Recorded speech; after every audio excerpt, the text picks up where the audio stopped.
And we got a 10, 9, 8, 7, 6.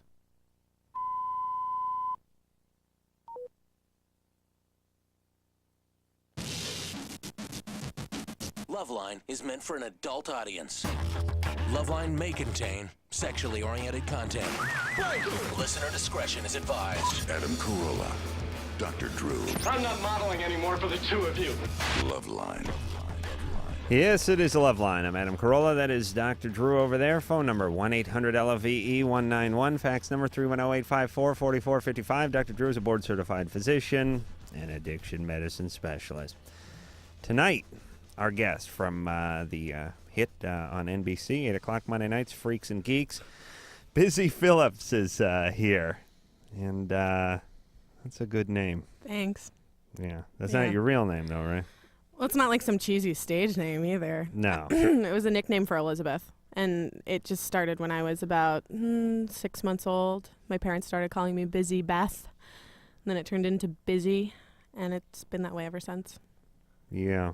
Drew, Yeah. what'd your parents call you? Money Bucket or Money Hole or something like that? They call you something like that? No. Busy plays the part of Kim, who's Daniel's girlfriend on Freaks and Geeks. And Freaks and Geeks it turned out to be quite a success, hasn't it? It's kind of a surprise to all of us because they started us on Saturday nights. And for a while we were getting like all the critical acclaim in the world and none of the viewers. So they moved us to Monday nights, and we're doing actually really well. And I hope people just keep watching it. We're really proud of it. We think it's a cool show. They got overridden tonight by a plane crash. Yeah. Oh, yeah. Well, I think it's only in L.A. because my family all lives in Arizona, and so my mom called me. She saw the whole show, but since the crash was out here. You know, the thing about that strikes me at Alaska Airlines plane go down near, I don't know, off Point McGill. Point McGill. That's sort of near Malibu, basically. The point is they're always looking for survivors into the night, and I always just wish one of those guys would just pipe up and go, listen. It's not going to happen. It ain't going to happen. And we see the debris field. We see the oil slick. We've recovered a couple of bodies. What are the chances that someone just jumped onto an aileron and paddled into shore and then collapsed? One guy, you know what I mean? It just you wash up on shore. Is that how it works? It's sad. Yeah, in the movies you wash up on shore. But I like to imagine that's possible. If I was in the plane crash, I would be the one guy that survives through the night. I'd be the one guy who died. If all 82 people lived and one died, I'd be that guy. Anyway. That's funny. It's my luck. There you go. Well, good. Maybe we'll be on the plane together there, Drew, and we'll then just flip a coin at that point. Busy also has a film, which is, now I can't figure out if this is coming out. It's an independent, so, none of us can figure out if it's coming out, I guess, is the real truth of the matter. But it's going to be in the New York International Film Festival on February 7th, I believe, which I can't get off work to go to. No, but I'm going. Yeah, but you're there. I'm going to see Smokers, and then I'm getting right back on a plane. And then I think it might be in the Santa Barbara Film Festival too, which is coming up. Well, that's even closer. Soon. I'm going there. Yeah. So. I don't like to brag, but I was in the #1 film a couple of weeks ago, or maybe it was last week. What was that? That Freddie Prinze Jr. film. Down to You? Yes, Down to You. That was the #1 film last week? Yeah. Like 2 weeks ago, or maybe it was last week. I don't know. God. Whatever. Yeah, I was in the #1 film. All right, shall we go to the phones? Drew, what place did your film come in, or were you even in a film at all last week? I was in a film with you. Oh, you were? Oh, the Brooke Shields film? Yeah. Yeah, but that doesn't come out. That's not going to be video. It's not going to be the #1 film. You didn't you didn't know that till tonight, did you? No. I could tell. No, you want to know what's even better about me? Yeah. I found that out a week and a half ago and forgot. I swear to God, people think I'm a pompous ass on this show, and they may be right, but I defy you to find me another DJ. Find me another on-air radio personality who was in the #1 film of a week, 2 weeks ago, and did 5 shows and forgot to say anything. Do you know what I'm saying? Yes. I may be an a-hole, but I can't be that full of myself. It's an interesting kind of narcissism, isn't it? Thank you. I'm so uninterested in everyone else, it even includes myself. Everyone listen to me. Jessica? Yes? You're 18? Mm-hmm. What's up there? Well, I moved back to New York recently, and my father's side of the family is here, and I'm feeling a lot of pressure from them to visit my father, who happens to be in prison.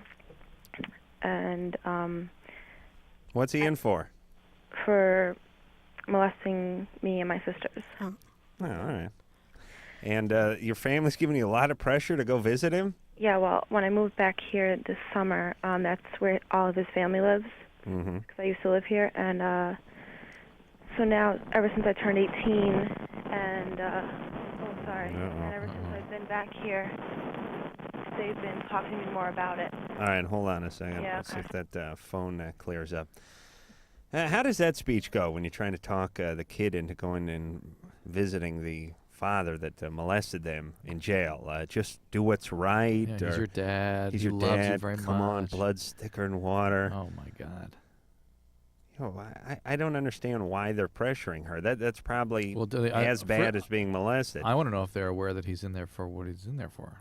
Well, they can't. They have to know. They have to know. Well, Wouldn't there be some sort of process? No, they're in denial, though. Like he didn't do it? Yeah, or something. Yeah. See, I'm one of these people. I not only think everyone in prison is guilty, I think they're guilty of more stuff than they even got put in there for. I assume they've committed other crimes. The guy's in there for raping 2 or 3 chicks. I assume he's raped the entire city block. So it's even worse for me. I want them in there longer. I'm not into any of that. Oh, wait, are we on 3 here? Yeah. Jessica? Yes. All right, so that's better. So now this is his family that wants you to go? Yes. Are they aware of what he's in for? Yes, they are. Why did you move back to be around these people? Well, I wanted to go to college around here. Well, why didn't you go live in the dorm? Let's stay the hell away from these folks. Well, it would still be very close. Yeah, you don't have to. Just because they're family doesn't mean you have to be around them. No, I know, but I mean... All right. Don't visit your dad. Go to college. Stay away from these Stay people. away from his father, his mother. That's who they are? His uncle, his father. Where's your mom? She's in Pennsylvania. Isn't she freaked out that this is happening to you? She doesn't know. I can't tell her. She's already got post-traumatic stress disorder from this. Oh, well, she knows he's in the pokey for doing this, right? Yeah, we had a trial, everything. I mean... What? A trial? Oh, yeah. You said a child. I was like, No, sorry. Oh, boy.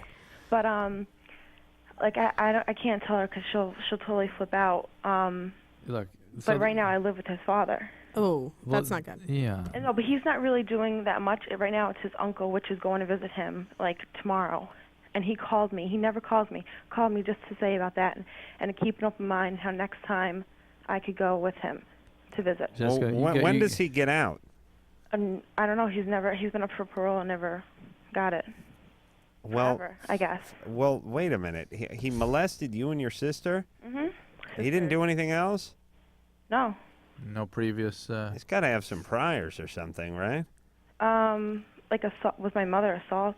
But, Okay. I mean... I don't listen, I'm no legal scholar, but I know, you molest your own kids. Yeah, you're out in 6 months. I mean, come on. Well, let's ask her what else there is. Oh, she doesn't know. All right, listen, I don't know Stay why away. she moved right back into the stay hornet's away. nest over Oh, there. my Drew, God. Drew, please stop whacking that thing like some sort of retarded band leader with a baton. The point is I don't know what it is that's within her that drew her back to that. There's something. It's not coincidence that she just happens to be living with Dad. Grandpa. Meaning his dad. Yeah. But whatever it is, she's got to get out of there. Get out. Just go live in the dorm. Alfonso? Yeah, hey, what's up? You're 16. What's up, Adam Drew? You guys rule. What's up, Busy? Hi. I have a question for you. I was wondering if you were an actual geek or a freak in high school. Yeah, actually, I think I probably leaned more towards the freak side. Why? Well, I went to one of those rich upper middle class high schools, public high schools in Scottsdale, Arizona, where everyone looks like they just stepped out of an Abercrombie and Fitch ad. And that's my life. Is that a small town? Scottsdale, not so small. I guess Phoenix is a pretty big city. Scottsdale's like the Beverly Hills of Phoenix. of Arizona. Yeah, it's Arizona pretty nice. in general, isn't it? Pretty much, yeah. And so I kind of, I had like my septum pierced and I don't know. Really? Yeah.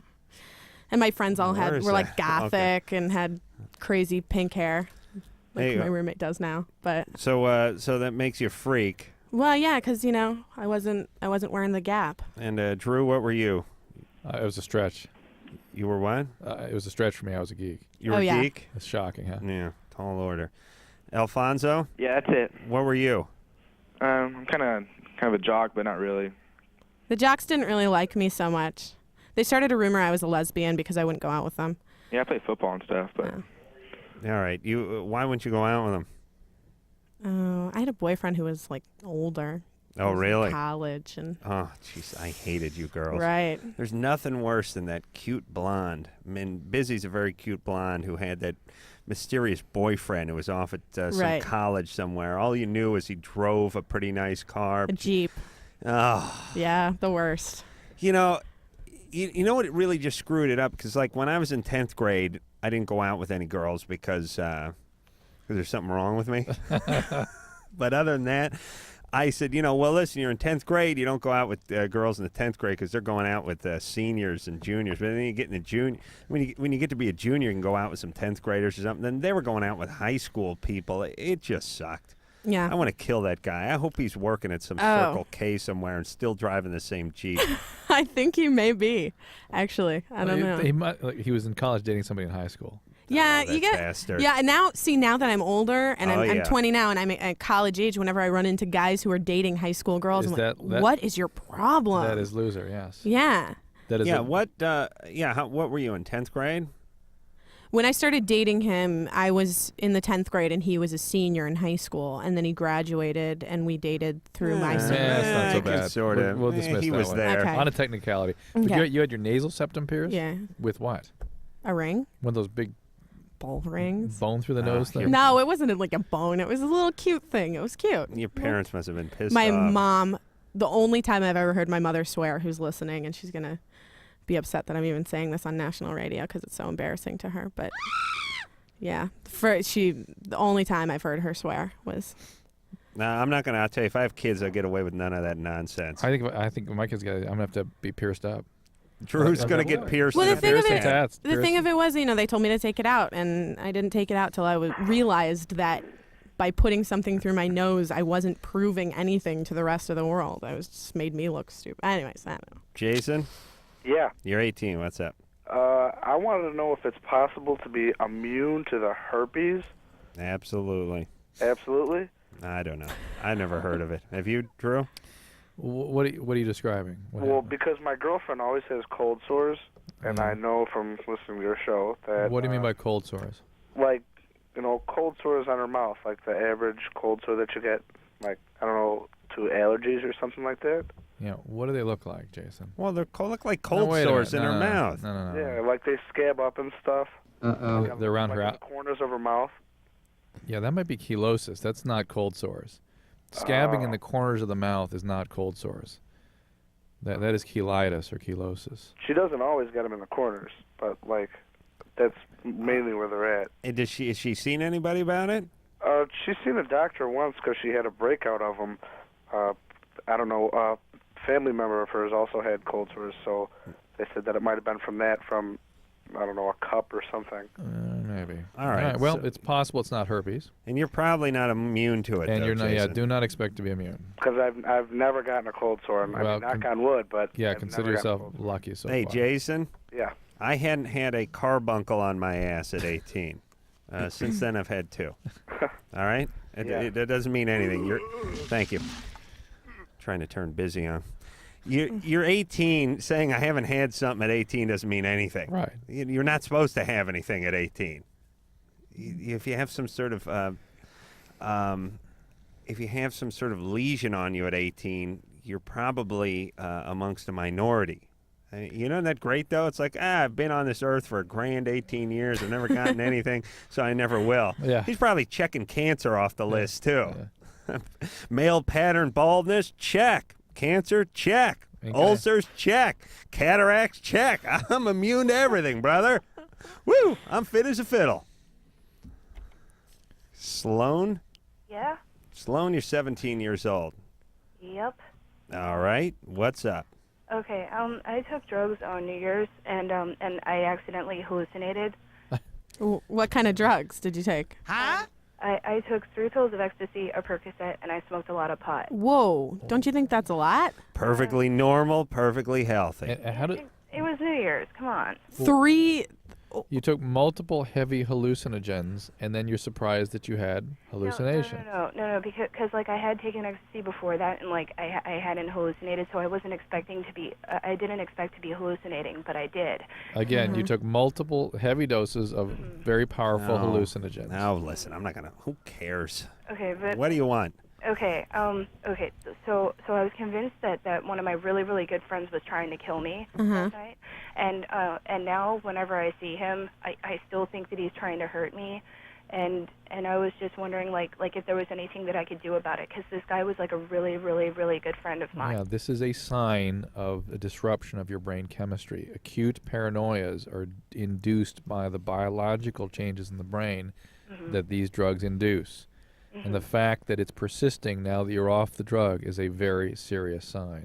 Really? And you need to see a psychiatrist about this to make sure this doesn't become part of a more significant psychiatric syndrome. But Sloan, tell us again what you ate, what you ingested. 3 pills of ecstasy, a Percocet, and I smoked a lot of pot. Okay. So you may have a little substance problem there, Toots. Well, You ever think about that? oh, I don't know. I mean, it was. I know I know it's New Year's, but you know what? You need to start thinking about maybe. It's debatable. You Three ecstasy hits, a Percocet, some weed. I mean, your brain can only tolerate so much, and then it starts dysfunctioning. And I suggest you see somebody about it because you're in trouble. Andy, Yes. you're 17. Yes. What is up? Well, my problem is my mother calls me racial names. My mother is biracial, and I'm basically black with about 25% white. And she calls me like black bitch and nigger, things like that. And she's teaching my sister to be racist. My sister is practically white. And live with my father. I've tried that before, but he's also racist against white people. Wow. And he's told me that white people's hair smells like dog, and I have white people's hair. And he's poked me in the neck with pens and thrown things at me when I lived there. When I was a baby, he used to stick me with safety pins. Oh my God. So. Hey, Andy? Yes. You know what my rap name is? What? Mayonnaise. Really? Yeah. That's my main mayonnaise. That's Snoop Dogg. See, that's like a white rap name. Yeah. Mayonnaise, huh? That's pretty good, right? It's okay. Oh, okay. So what was the problem? Oh, Andy, what are you gonna do here? Do you have any other? Well, I can't figure out what your mom is. And wait a minute, I'm getting a little echo. Yeah, in what's my that all head. about? You got that? What is how does your mom break down ethnically? She's white, black, and Native American. So she's what does she look like? She looks basically white. And she's racist against black people. Yes. Right? But she married your father's black, right? She didn't marry him. They had, I don't know, a very brief relationship when she was 15. So she's probably not nuts about him.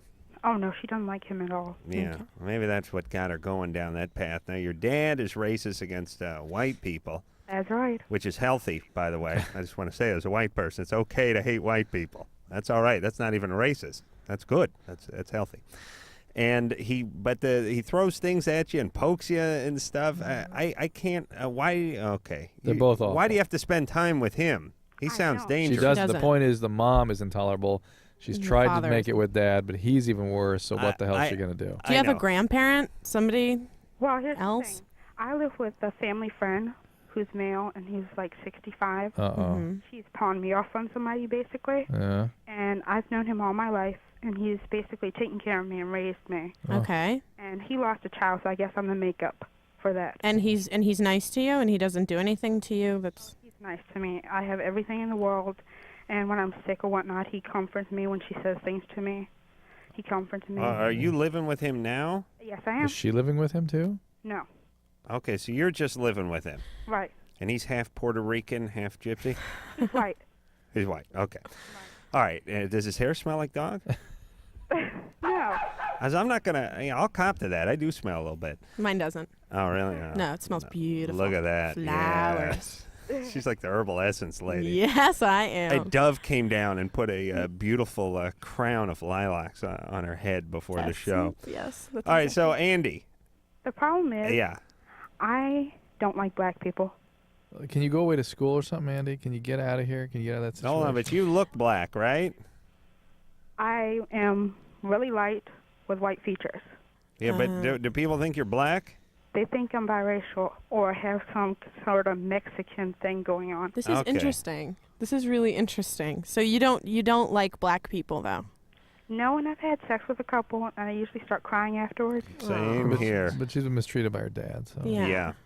Listen, Andy, all bets are off because you grew up in this Cuisinart of crap. Yeah, but it's not about anybody's color. It's about these being these bad are just people. bad people. Yeah. You understand? There's bad black people and good white people and all that nonsense. Good white people and bad white people, and that I'm giving my racial speech here, but the point is good and bad in all races. Yes, you have a bad white mother and you have a bad black father. And you got to get the hell out of there. A good white older guy, Uncle who Charlie, we don't trust. taking care of you. As long as he's not. I think he sounds touching okay. We don't believe it. You don't believe it? I believe it. I believe it. What's he doing around these people? Oh, who knows? I don't know. And there's another little daughter. Listen. When I'm in charge, this woman will be sterilized. Not Andy, but her mother. Yeah. She's banging out kids, screwing them all up. Okay. All right. And by the way, she's 30. Who? The mom? Oh, really? The mom's 30. Or 33. Perfect. Yeah. All right, we're going to take ourselves a little break. When we come back, who are we going to speak to there, Drew? Kelly. Kelly is 20, has dreams about sexual abuse. Oh, no, come on. Yeah, get something like big busted call or something. Oh, God. Bill is 17. He's having sex with his girlfriend's mom. Oh, man. Don't buy it. I don't buy it either. Do you buy it, Drew? So that is the number one BS call we get on this Except show. We've had it real once. Remember that one guy who was watching TV or something? Right. All right. I'm willing to believe. We'll check it out. Busy Phillips is here from Freaks and Geeks. We'll be back and see if we buy into Bill's story after this. LoveLine. LoveLine. We'll be right back.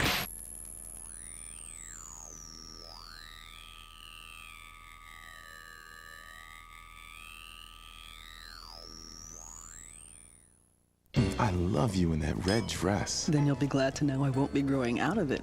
I took a first response pregnancy test. And? It said no. Oh, but you're just a day late. It works that soon. First response. So advanced it can be used as soon as the first day of your missed period. No at-home test works sooner. And it's over 99% accurate in lab tests. Use as directed. See your doctor as recommended. I'd love us to have a lot of kids. Me too, but after we've been married longer than a few months. First response. Nobody tells you sooner. Did you pack underwear? Check. What about socks? Check. Vibrator? Check. It's for my back. Of course it is. While you're listening to the best new music on the net at firstlook.com, enter the Your World Tour sweepstakes. You could win a trip for 2 to New York, London, and Sydney to see 3 concerts of your choice. We'll give you plane tickets, hotel rooms, and spending money. All you have to do is decide what you're going to pack. Enter to win the Your World Tour sweepstakes and listen to the latest music online at firstlook.com.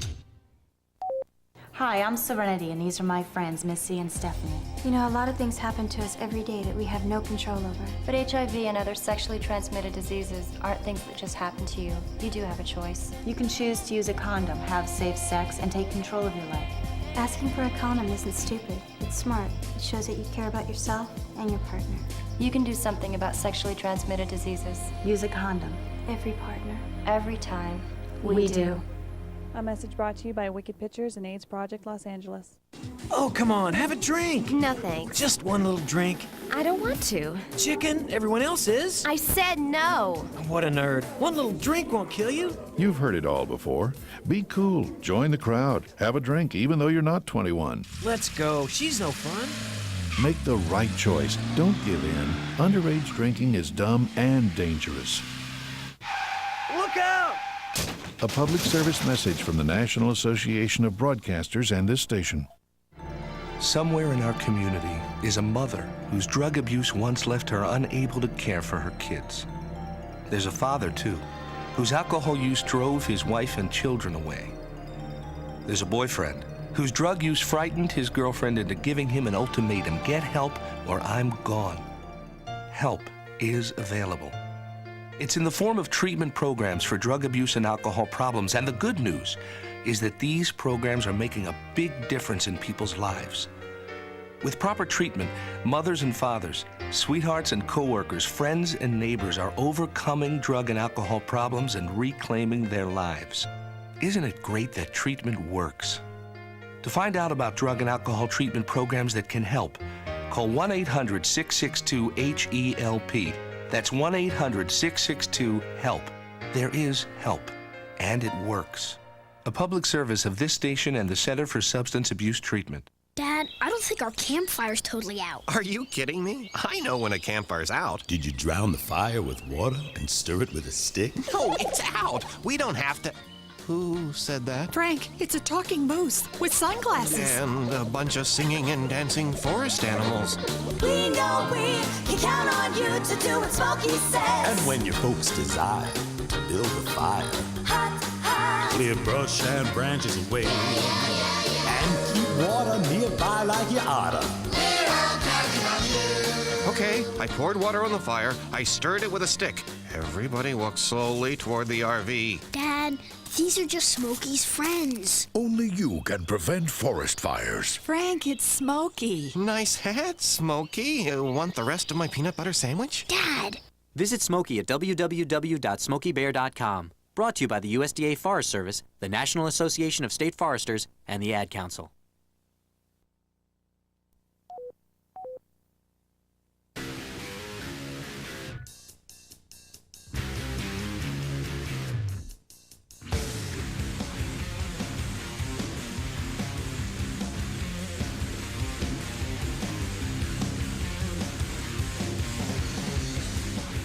It's LoveLine. I'm Adam Carolla. He is Dr. Drew. Busy Phillips is here from Freaks and Geeks. Monday nights, 8 o'clock, NBC.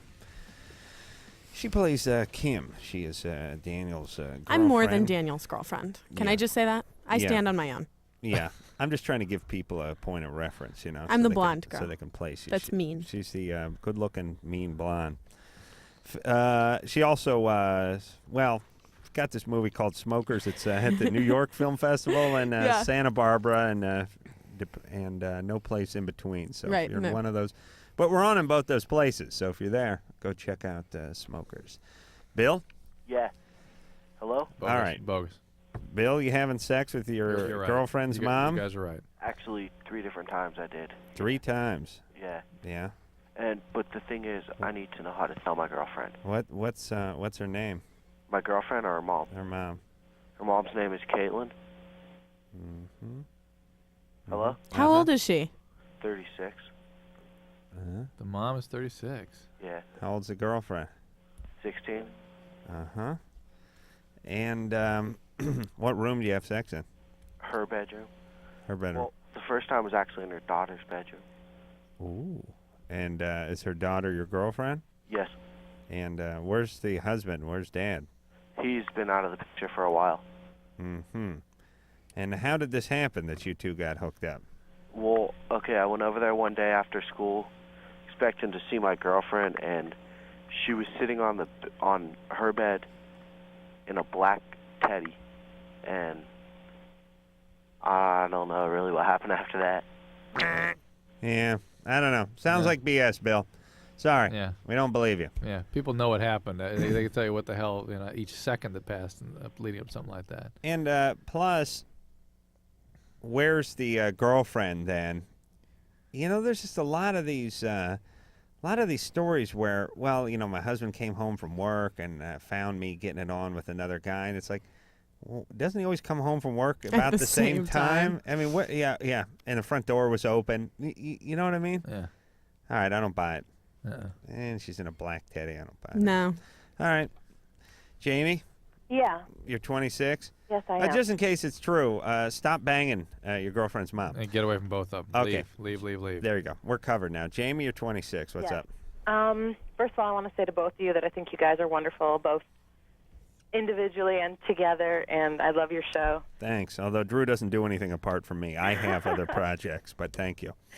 And I'm very nervous right now, actually. I'm kind of fearful for my... I don't know how to say it without sounding corny, but I am kind of fearful for my life right now. I'm very self-destructive, and I'm an alcoholic and a marijuana addict, and I've been using both since I was 14. 26 now, and Have you had any recovery in all that time? yeah, 2 years I had. When was that? That was between 95 and 97. Okay. And what motivated that? I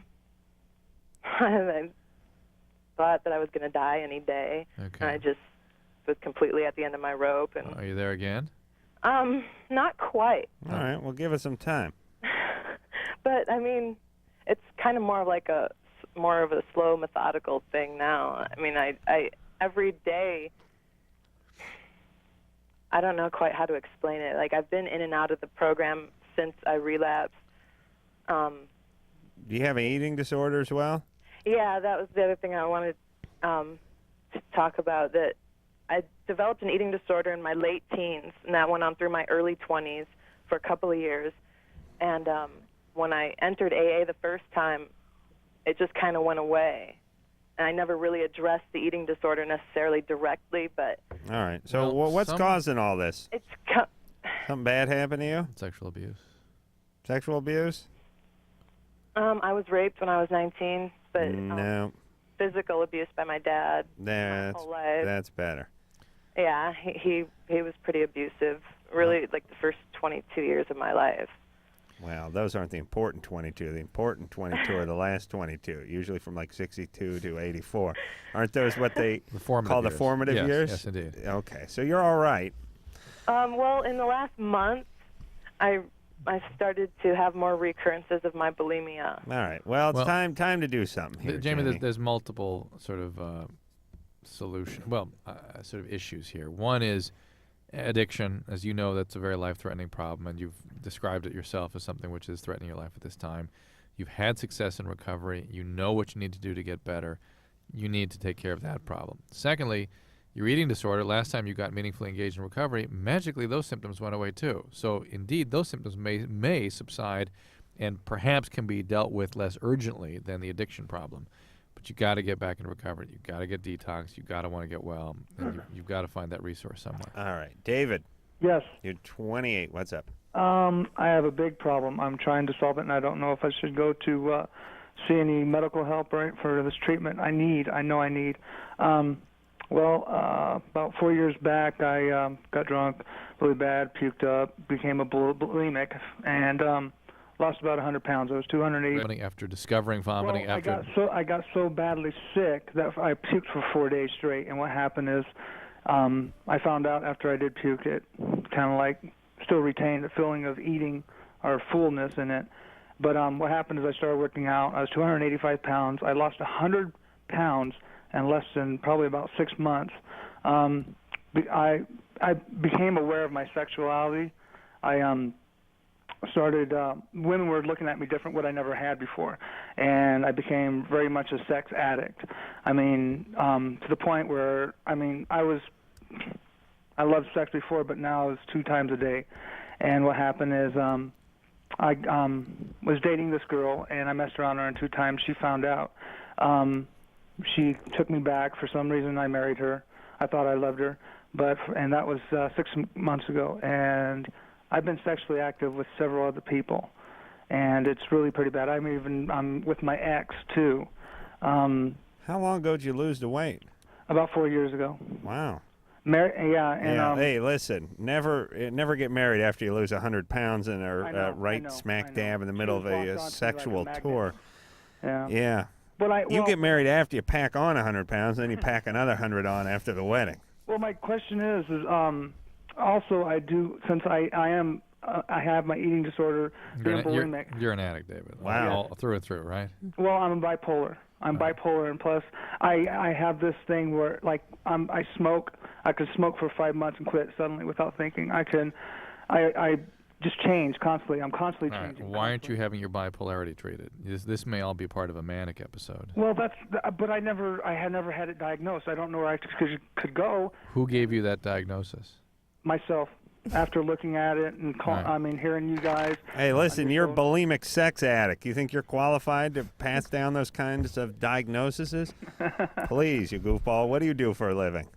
Diesel mechanic. No, I have a professional job. I really Professional diesel mechanic. No, I'm not. All right. All right, listen, David. I can hear it in your voice. You're all over the place. Well, you got to get a little help. And it might be the bipolarity, but it may be addiction. It may be, I don't know what the primary issue is here. So that's my problem, too, with my ex-relationships. I've been married once before, had the ex, went for about 4 years, and then been married now, and it's just, I constantly moving. I always changing, everything like that, and I don't know. David, you should have a cologne named after you. You know, you're ever evolving. Constantly changing. You call him I do. I mean, call it Ralph. It irritates me because I'm constantly doing something. Yeah. I never stop. All right, listen. You need to go talk to a psychiatrist and see what's up. You may need some meds or something. You need meds. You need primary addiction treatment. In the meantime, be nice to your wife and try not to have sex with any strangers. I'm trying to, but it's very hard. Go get treatment, David. Please, please, please. I'm always amazed at the women that'll hold still for these guys long enough to get on top of them. Where were they for you? Oh.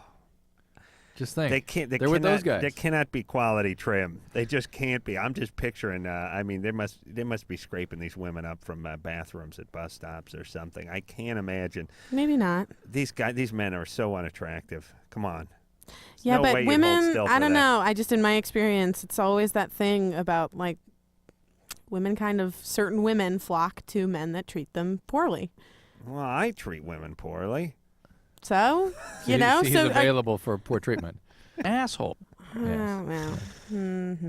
I do it in a more sort of I do it in a more cancerous kind of way. It's not in a big, loud, theatrical, very pernicious, sort of cat on a hot tin roof kind of way. It's a slow grind with me, and it is not. I don't think it's quite as exciting. It doesn't attract those kinds. All right. And that David didn't. Well, I guess he is treating his wife badly. Yeah. Well, he's cheating on her. He's doing a lot of cheating. I was thinking more in terms of abuse, face-to-face abuse, but you're right.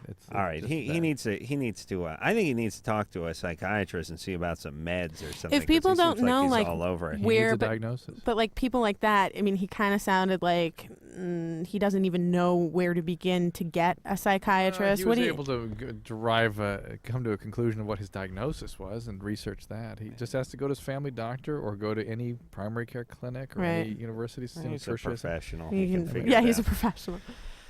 Ryan? Yeah? You're 15? Yeah. What's up? My girlfriend wanted me to shave, like, the sides of my pubic hair because it was just really a lot of it. So I did it. Now I have, like, a razor burn, like, red dots and stuff. Mm-hmm. Yeah, I don't know how to get rid of it. That'll happen. What do you mean the sides? Like, just, like, kind of by my hip area, like, right below my hip. Yikes. Your hip? Well, like a bikini wax? A lot of my pubic hair area. I'm trying to, like, I'm trimming it. A lot of it. Yeah. Yeah, you shouldn't get a razor out in that area. Man, not if you're a lad. The ladies have to do it, you know. What are you going to do? It's society. I've heard a lot of guys that say that they do this. Yeah, a lot of gay guys get the razor out. No, not necessarily gay. Yeah, I know a lot of people who, like, shave all of it, too. Listen, there are those guys who like shave their chest and their back, and they get the razor out. The wax. There's nothing wrong with a little pruning every once in a while, but if you're getting the shave cream out, you're either gay or you're gay and you don't know it. There's a lot of gay guys don't know it. I can spot them. They just they don't know it. You know. Is anybody in the media that you? Well, there's like gay. Well, enlighten us. Here's about the kind of guys there are. There's the gay guys who are into just blowing guys and stuff, and then there are the guys who. They're sort of idiot gay. The guys who dress alike, shave themselves, spend a little too much time at the tan salon, wear a little too much jewelry, drive around in Jeeps. The uniform with big dogs hanging out of it. You know, and these are the guys who they like you to know that they're doing something, so they put the ski racks or the snowboard rack on top of the Jeep. They have mountain. Like here's the kind of guys that drive me nuts. They have the truck. And then they have the mountain bike. They got $400 worth of mountain bike rack on top of the truck. Right. And I'm thinking to myself, bike. listen, dickweed, the reason you have a truck is so you can throw the bike in the back of the goddamn truck. I don't need to look at your $1,500 mountain bike on the $400 rack, and you're not even going anywhere, brother. You're doing circles around the park in that thing trying to get laid. I don't trust any guys that advertise. Drives me nuts. I think they're all gay, or at least there's something wrong with them. At least, at the very minimum. I'll decide who's gay. That's so people that are gay have something wrong with them? Is yeah. that the equation? Oh, yes. Come on. Come on. It's not bad. I mean, it's fun. I wish more guys were gay, but come on. You wish you were gay. You know something. Let's be real. I really do. I know. I absolutely do. It's I been very wish I was. Listen, I either wish I was gay or like fat chicks. Those are the two things I wish I was. One or the other. The world would be my oyster. Do you know? You know what I would? If I was gay, I'd be living with 10 guys, pulling some daisy chain right now. It'd be great. I'd be living with my friends. Daytime, you'd be flying airplanes. Oh, I'd be hanging out at the park. It'd be great. Recycling and driving a convertible. It'd be great. It'd be great. Going to these bathhouses and all the debauchery that goes on there. Much less painful your life would be. Oh, it'd be great. Or you can do it. If I just like the fat chicks. It'd be easy pickings. I get laid every night. The world would be my oyster. One or the other. Those are the two things. Drew, is there an operation that can either turn me gay or get me into the fat women? We can just keep working on you till you grind on down to your real sexual orientation. What direction do you think it would be most promising for me at this point? Mecca. The fat women or the gay? I think gay. You think gay? Yeah, I really do. Because it's time to sort of have to pick a path and go down it. You've spoken of it so wistfully for so many years now. And, right. And I you know I'm trying. That's why. I saw you with a flirty handful of chiffon one time. And when was that? Listen, I love my male friends. I love guys, and I wish and you hate women. I hate women. I love guys, and I wish I could just live with them and have sex with them. There you go. I really do. Adam? Drew, I blew this guy once, and he nailed me in the ass. Drew, you'd be first on my list, by the way. For what? You know the conversation I was having. I think it was my buddy Ray. In my hypothetical gay conversation. Mm-hmm. The ones you have every day? Yeah. the ones we have on the air, which is how, and I think we were talking about this a couple of weeks ago, how women can be attracted to one woman. Oh, right. And be really into that one woman, and not lesbian, and they're not even bi. It's just that Sheila is sexy and beautiful and graceful, and I'll tell you, I'm a glass of red wine away from doing something with her. That's how women have like one woman who they can be attracted to or something. And it's funny because we're talking about how guys, I was talking to Ray about this, how guys, it's not like, listen, I ain't queer and I ain't gay and I don't like guys at all, but Stu I would blow. Stu is hot. He's very graceful. Have you seen Stu move?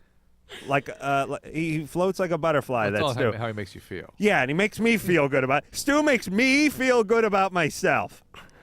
I'm not gay. I'd blow Stu. No, there's not a guy in the world that would do it. Once you blow Stu, you blow everyone. That's the way it works. Okay, we're going to take a little break. Busy Phillips is here from Freaks and Geeks. And give a shout out to Busy's mom while you're at it. Oh, and Busy's mom.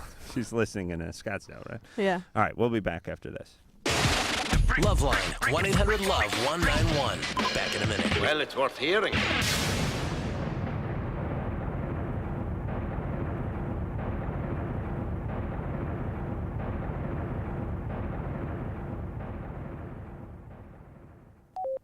How was school today, Rebecca? We learned what the Earth was like a long time ago, way back in the 1990s. Oh. Grandpa, did you ever taste water? Oh, my, no.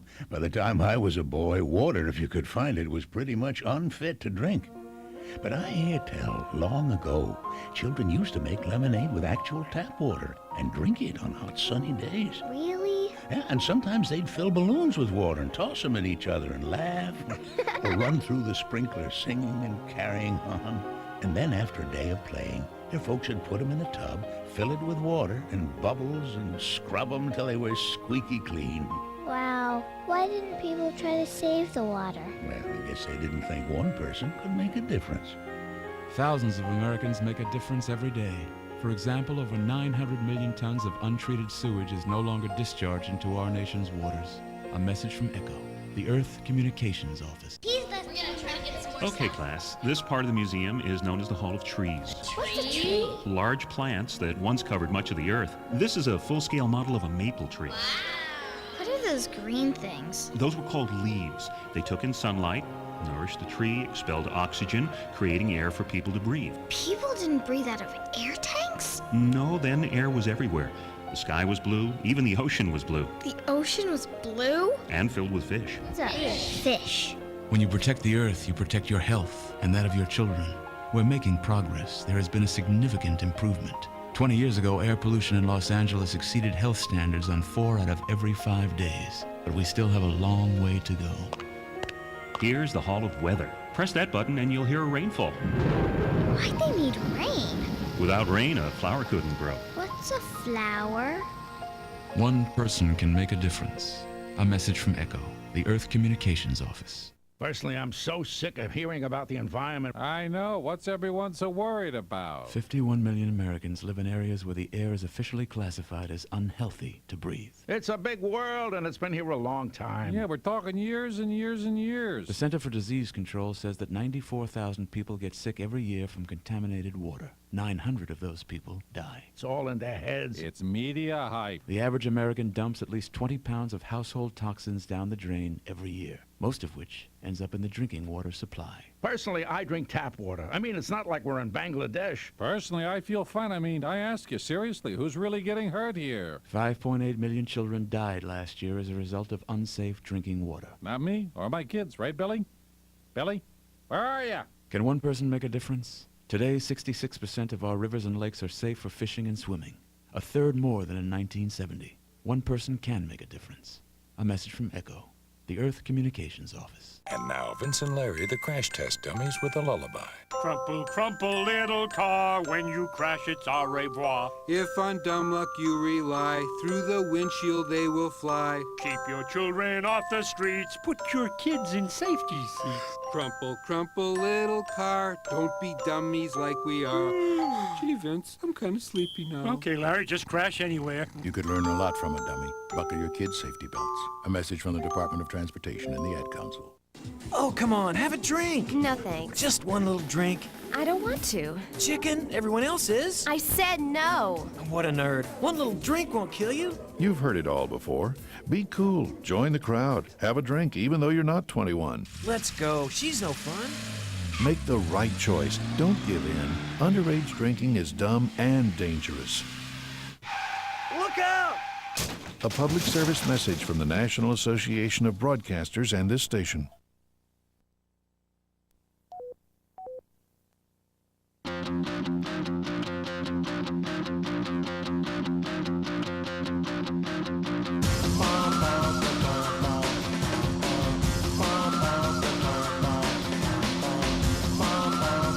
It's LoveLine. I'm Adam Carolla. That is Dr. Drew. Phone number 1-800-LOVE-191. Busy Phillips is here from Freaks and Geeks, Monday nights, 8 o'clock, NBC. And during the break, Drew, my other male lovers besides you called. Which, Daniel or Jimmy? Daniel and Jimmy. Are they together? They're together. Are you jealous? You okay? No, it's all right. We share. What? They were outraged that I said you would be my first male partner. I imagine that. I'm yeah, glad they to know were hurt. Yeah, I bet. And of course you were kidding. I tried to explain that to them, but Yeah. you try to tell a couple of guys who are just coming home from a hockey game and have a few beers in them that you ain't going to be their first, male lover. You know what I'm saying? They're outraged, and I just want to. I know I don't get serious on this show that often, and it's I don't want to bring the show down, but I want to apologize to Daniel and Jimmy for suggesting that I would sodomize Drew first before them. And I hope you're listening, and I just want you to know I mean it. Okay, let's get on with the show, okay? You all right? Yeah. Drew, you take this call. I'll talk to Jimmy. You talk to Kelly. I'll talk to them off the air. Yeah, okay. Kelly. Hey, Kelly. Hi. Yeah, okay. What's you're 20. Let's do the show now. Okay. What's going on? Well, I've been having. Actually, I have a question. I want to know if there was sexual abuse in my past, and I'm really unclear about a lot of things. My memory seems to have gone. I'm having a lot of dreams lately about abuse. What age does your memory sort of fail you? Oh, it's never been good. Before what age can you recall? 6. 6 is the oldest. The youngest memory you have is age 6. No, I can remember.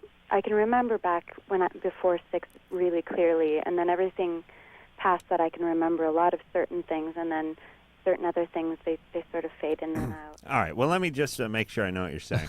Before 6, you remember things very clearly. Then after 6, you remember some things, and then in between 6 and whatever age you are now, there's some stuff you remember, but in and out. Yeah. All right. Well, that. Are we all clear about that? Yeah, that's 100% molestation. That's what that recipe spells for me. Wow. Yeah, there could be no other. You could arrive at no other point than molestation at that, because again, you remembered some things before 6, and Crystal then clear a lot of before stuff 6, after and 6, a and, lot then after, some yeah. stuff in between. Yes. All right, so molested. No, I would say she wouldn't have been molested, except for she called this show, and everyone who calls this show either has been abused or will be molested at some time. Kelly? Yeah. All right, so here's what we're trying to say. When would you have been molested, and what period of your life don't you remember that you could have been molested in? From 6 till probably about 12. So that 6-year period, your memories are vague. Well, they're... Hey, are they vague? Yeah, they're... Okay, always, stop. Yes. So there's a sense that something happened during those 6 years.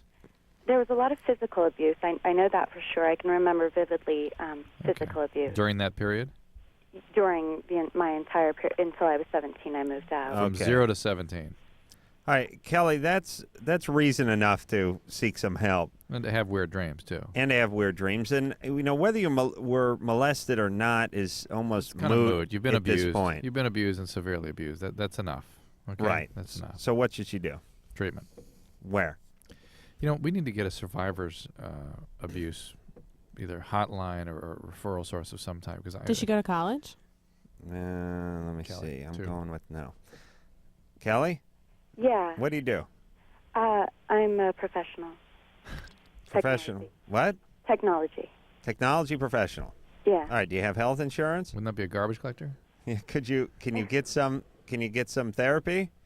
Yeah, I can, and I have been. Okay. Actually.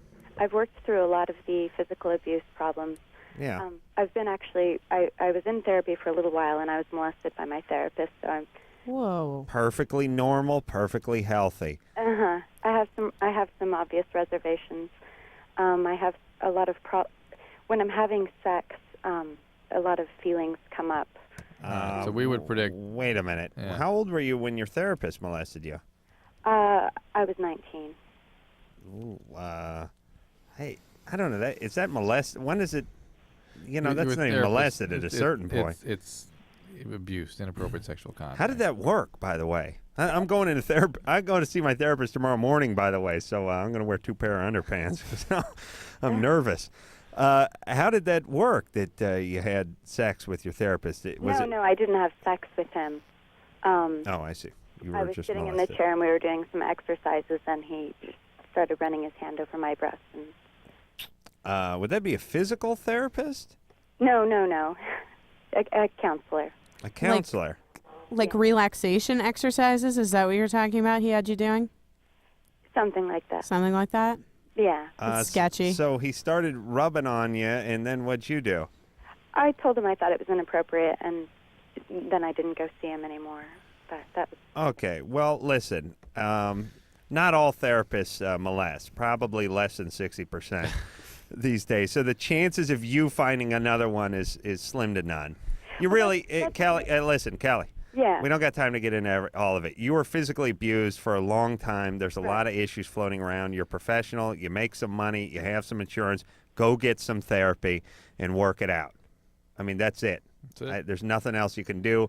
And listen, everybody, I know everyone in the world's got an excuse, but we've all had bad everything in our lives. I mean, we've had bad mechanics and bad school teachers, and we've run into bad people at the ticket window at the airlines. We've ran into bad people everywhere, but you don't stop taking cabs because one cab driver was an a-hole. Right. You know, I mean, you got to be smarter than that. You understand there's a million therapists out there.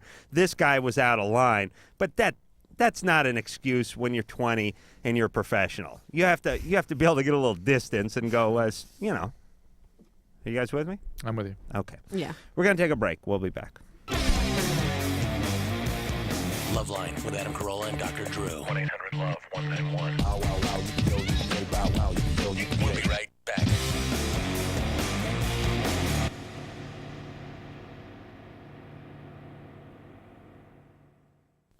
These are the sounds of today's kids.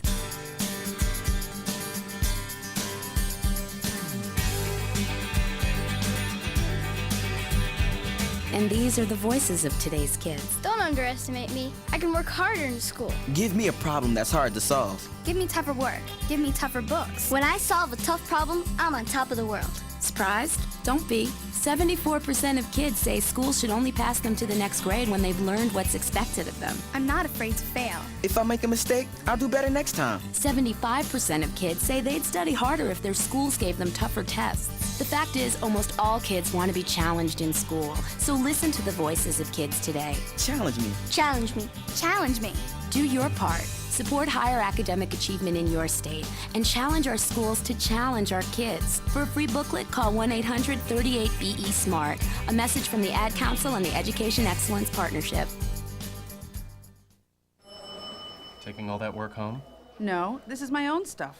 I've got a date with a financial planner. You're only 25. Why are you planning for retirement already? Hey, I want to be able to choose when I retire and know that I'll be financially secure when I do. I've heard lots of people call themselves financial planners, but aren't they really trying to get you to invest in their favorite fund? Like they're selling size 20 shoes so everyone gets a hello Bigfoot. Half this stuff is my bank statements, company insurance policies, tax returns. The planner's going to know a lot about me before recommending anything. The rest is background information I've collected on her and 2 other planners. If she passes tonight's round, she gets my papers. Securing your financial future is important. You have a right to expect financial advice that's competent, ethical, and based on your needs. To verify that a planner is certified, call toll-free 888-CFP-MARK. A public service of the Certified Financial Planner Board of Standards. Hey, driving fans! It may have happened to you. You may have heard the roar of the rumble strips, the blast of car and truck horns, and the heart-pounding fear of a near miss. Avoid all the dangerous crash action that comes with falling asleep at the wheel. Experience the amazing power nap. You've never seen power like this before. The Power Nap. Find out what the professional drivers have been doing for years. The Power Nap gives you the energy you need for the road ahead, and it's free. Whether you're driving to the shore with your family, to another city to meet a client, to school across the state, or anywhere there's action. The Power Nap is your ticket to revitalization. Experience the Power Nap at a rest stop near you. Just pull in, find a safe, well-lighted spot to park, turn off the key, and close your eyes. In just 20 to 30 minutes, you'll have the energy you need to drive safely for miles. So don't push it, park it, and feel the power of the Power Nap. A wake-up call to all drivers from the U.S. Department of Transportation and the American Trucking Association. It's nearly 6 a.m. and we're at a rest stop talking to travelers. Excuse me? Yes. Have you ever heard of circadian rhythms? It's like a Latin band, right? Not quite. Do you know what circadian rhythms are? It's when the stars all align and their energy creates... No. How about you, sir? Huh? Circadian rhythms. Exactly. Circadian rhythms tell your body when it should be sleeping as well as when it should be awake. Huh? Circadian rhythms are part of our body's internal controls, a kind of built-in clock that tells us when to wake up and when to go to sleep each day. Imagine the danger that comes when we try to drive when our body thinks we should be sleeping, especially at night, early morning, and for many people, mid-afternoon. You really should try to avoid driving during your body's down times. If you have to drive when you'd normally be sleeping and you find yourself getting drowsy, stop for a refreshing 20 to 30-minute nap. Now what would you say when I say circadian rhythms? I'd say don't push it, park it. Right. A wake-up call from the U.S. Department of Transportation and the American Trucking Associations. Oh, come on, have a drink. No thanks. Just one little drink. I don't want to. Chicken, everyone else is. I said no. What a nerd. One little drink won't kill you. You've heard it all before. Be cool. Join the crowd. Have a drink, even though you're not 21. Let's go. She's no fun. Make the right choice. Don't give in. Underage drinking is dumb and dangerous. Look out! A public service message from the National Association of Broadcasters and this station. Introducing NFL Insider, the new magazine no NFL fan should be without. Open up NFL Insider. It's your all-access pass to the National Football League. NFL Insider's exclusive photos and stories take you inside the action to places you've never been before. Plus, scouting reports on the upcoming year. It's pure football, all year long. The NFL Insider. Pick up your copy at newsstands now.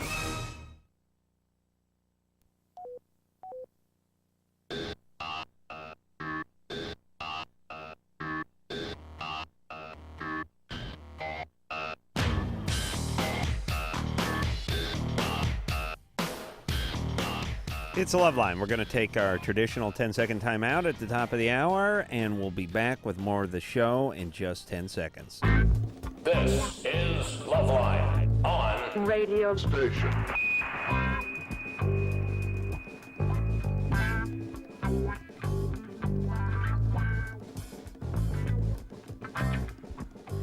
It's LoveLine. I'm Adam Carolla. That is Dr. Drew over there. Phone number 1-800-LOVE-191. Busy Phillips is our guest tonight. She is in Freaks and Geeks, and she's much more than Kim Daniels' girlfriend. And Freaks and Geeks can be found Monday night, 8 o'clock on NBC. Also, you can find her in Smokers, which is like an independent film. You doing any more movies? I don't know. I'm working on it. Our hiatus is coming up, so if you want to give me a job, please call in. Yeah, I don't know. I'll put you to work. Right. Maybe I can get in the #1 movie. Well, I was talking about around the house, and then, we'll see how that works out. Okay. See how your attitude is. All right. How strong your back is, and then we'll move on from there. Okay. I like to establish someone has a good work ethic before I put them in the I got a films, great so. work ethic. Well, we'll see, won't we? Yeah. Jennifer, Yeah. you're 21. Hi. Hey. How's it going? Good. What's up? Okay. I have a question for you. It's right now I'm feeling really nauseous. I've been puking, and I have a slight fever, and I always feel kind of nauseous before I get my period, and I'm wondering if this is kind of a normal premenstrual thing. You get a temperature before each period? No. This is kind of like a first time, but I mean, it's kind of slight. How high is your temperature? It's like 99.1. Whoa, you better sit in a bucket of ice and call an ambulance. Yeah, it's not a you got to bring that temperature I down. know. I mean, that's, it's pretty hideous. Yeah, I don't really call that a temperature yet, but... Well, my normal temperature is usually about 97. You know what? Hold on a Wait a second. minute. You know what your normal temperature usually is? Because I'm always cold. You got a problem. You got a problem. You're taking your temperature all the time. Yeah, I know. I'm between like 85 and 105. That's all I know. And by the way, for everybody out there, patients pull this stuff on me all the time. Normally my temperature is 96, but today it's 98. I have a temperature. It's not defined by how far it is from your baseline. It's defined as an absolute value. So it's not over 99.5. You don't have fever. Is it? Period. Is it 98.7 or something? Doesn't matter. Like that? That's What is the average. Average 98.6. But if your normal is 98.2, that's your normal. That's fine. That's fine. But you don't have a temperature at 98.8. All right. So period. Why are you hypochondriac, Jennifer? I'm not a hypochondriac. I can't even hold anything down in my stomach. If you feel like something different is going on this time, obviously you need that worked up. Could be a urinary tract infection. Could be anything. Didn't you say you got nauseous before your period? Yeah. I know, but then Drew said you're nauseous before your period, and you said this is the first time it's happened. No temperature. No, the temperature. No, the first So, time I but you always actually feel nauseated. Yeah. Do you take anything before? before? I've actually vomited. Do you take any medicines before your period? No. Are you on the pill? No. You a nervous person? No. But anyone who knows what their temperature is. No, I'm always. This is Minnesota. You know if you're cold constantly. Yeah, being cold constantly doesn't mean you then go run in and take your temperature. No, but. Were you just kind of guessing that was your temperature average? Were you just guessing that? Kind of guessing. I didn't. I had. You don't really know. It's usually below normal. You think it's below normal, but you don't know. I don't. I know for a fact that it is because anytime I. All right. Just because you feel cold a lot. All right. Well, that's it. You probably have a week or so to live. Forget it. Forget about it. Yeah, that's what I'm saying. Forget it. Just go to bed. Take some Midol. Maybe she's got the flu. Okay. She could have a viral gastroenteritis. She could have urinary tract infection. Go to the doctor. And she could have no fever. And this could be just part of her premenstrual syndrome, which includes nausea for her. We're guessing. I don't even take my temperature because look, either I feel sick or I don't. It's sort of moot to me. I mean, it does. I don't need. Sometimes when it gets real bad, calibrated. Yeah, sometimes. Well, yeah, if I think I'm on fire or something, I'd take it. But I start hallucinating when I get really high fevers. Yeah. What do you see? Well, I haven't had one for a really long time, but the last time I was like a freshman in high school, and I thought that it was more like a paranoia than hallucination, but I thought that the whole house was filled with murderers. It's delusion, yeah. Yeah, and then another one. This is really weird, but it's like an infamous story. I thought I was said something about her baseline mental status. Yes, yeah. It does. No, it doesn't. No, continue. Another time, I think it was right after Jurassic Park came out or something, because I thought I was a dinosaur. It's this infamous story in my family. I was kind of like running around my house like. You thought you were a dinosaur? I thought I was a dinosaur. Okay, Adam, let's go. There we are. Moving right along. It was a high fever. It was really high fever. I had mono. Everybody experiences that. I'm perfectly normal. I'm older than you, but I had a high. How old were you? You were like 15 or something? 14 or 15. I was like 14, 15. I had a very high temperature, but Pippi Longstocking had just hit the theater. That was not only embarrassing for me, but for the family. And it lasted for months. It wasn't the fever broke in a day, but the Pippi the ponytails and the high stockings, those stayed. It didn't last very long. I Okay. don't know. You thought you were a dinosaur. All right. Nicole? Yeah. You're 16? Yeah. What's up? All right. I recently found out that my dad smokes weed, but he doesn't know that I know because I can smell it and I can tell that he's high. And the other day I was in his room and I saw like a joint. And he drinks like every day other than this, and I want to confront him. Why don't you go to Alateen first? Okay. Go to what? Alateen. And what's that? It's a codependency program. It's an organization that's designed to help young people who have parents who are addicts. And you work a program just like an addict would work, and you sort of get a little sense of detachment from the relationships. You have some support there with people who've been through what you're going through, and it gives you a sort of a clearer place to confront them from. Well, they could help you sort of devise a strategy. Well, it has a higher probability of working, frankly, because, again, I've seen this over and over, that addicts are very unlikely to do anything unless they're hitting some sort of tremendous bottom. And sometimes having a child acknowledge what their drug use how it is affecting them is enough, though not usually. However, an important family member, an important relationship getting involved in codependency recovery freaks addicts out oftentimes, and enough to get them sometimes into recovery. My mom had a 8-foot pot plant in the backyard. Yeah. Yeah. Okay. Yeah, thank you. I didn't go to any of that wussy Alateen. I see. No. Freak out. Freak out. It might help her. Those were different times. To deal with it, wouldn't it? Deal with what? Oh, Alateen? Yeah. Oh, yeah, absolutely. It's definitely good. She's got a car. She's 16. She can go. My mom called them herbal cigarettes. Oh, boy. Phil? Yeah. You're 20. Yep. What's up? My question is, can attention deficit disorder be acquired through habitual marijuana smoking? No, but a lot of different psychiatric syndromes can. And the one that I see most commonly that's sort of a relative of ADD is obsessive compulsiveness. So I'm not too obsessive compulsive, but I do have my pet peeves. Yeah, you change the bong water obsessively? Yeah. What do you mean by ADD? Well, I went through ADD testing, and the doctor asked me if I smoked pot, and I told him I did. He asked me how much. I said at least once a day. He said get clean for at least 30 days, and then he could get an accurate test. Yeah, you can't assess any psychiatric syndromes until people are off drugs completely, and usually it's more than 30 days, frankly. All right. Well, you're smoking a lot of weed, Phil. Why don't you ease up on that? You may not be able to stop. You're addicted. Hey, Phil? Phil? Yeah, it is an addiction, but okay. Speaking of the ADD, yeah. Why don't you stop smoking the pot? That's what you should do. I'm wondering. All right, anything but that. Anything but that. If it is acquired, can it be reversible if I was to stop smoking pot? Phil?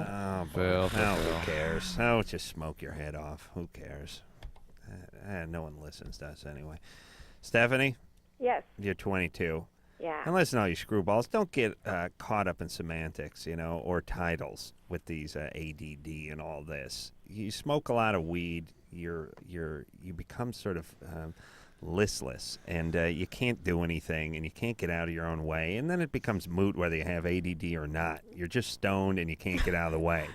Who cares? Addiction is a more important issue than any underlying psychiatric problem at this point for this guy, because he can't stop, and he can't have an assessment for anything else until he does stop. Okay, Stephanie? Yeah. What's up?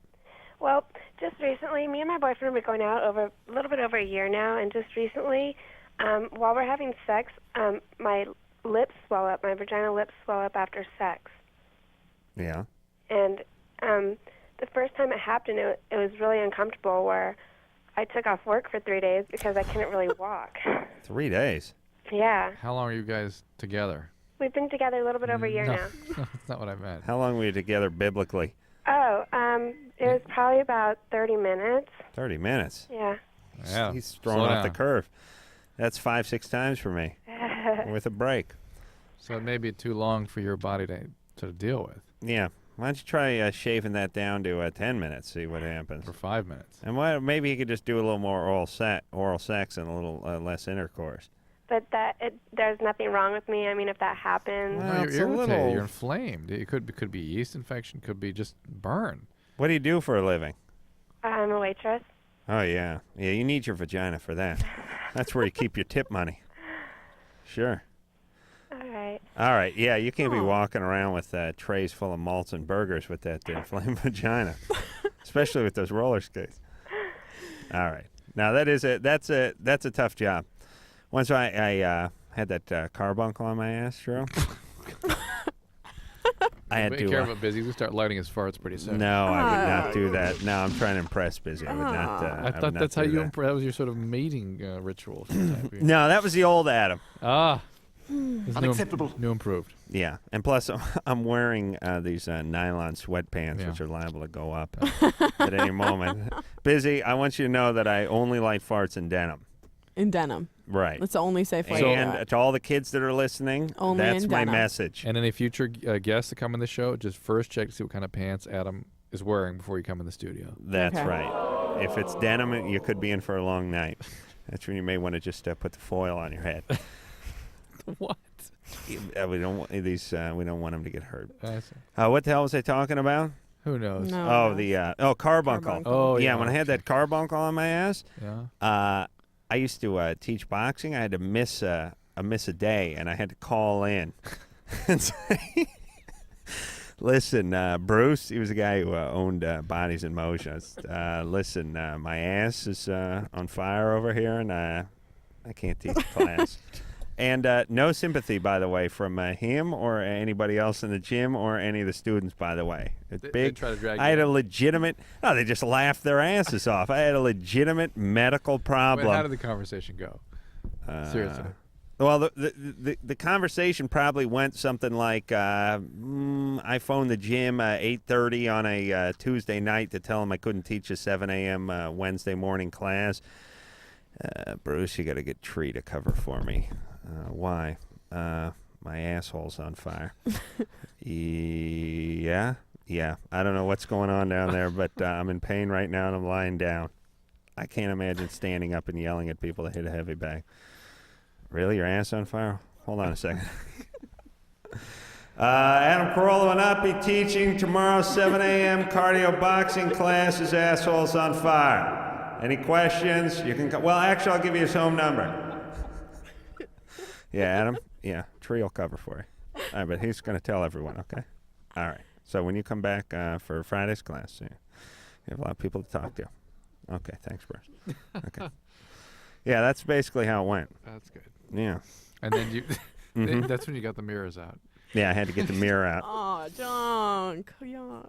I won't get in any great detail, but you know how they sort of, they have many theories. You know the tunnels that are inside of the pyramids?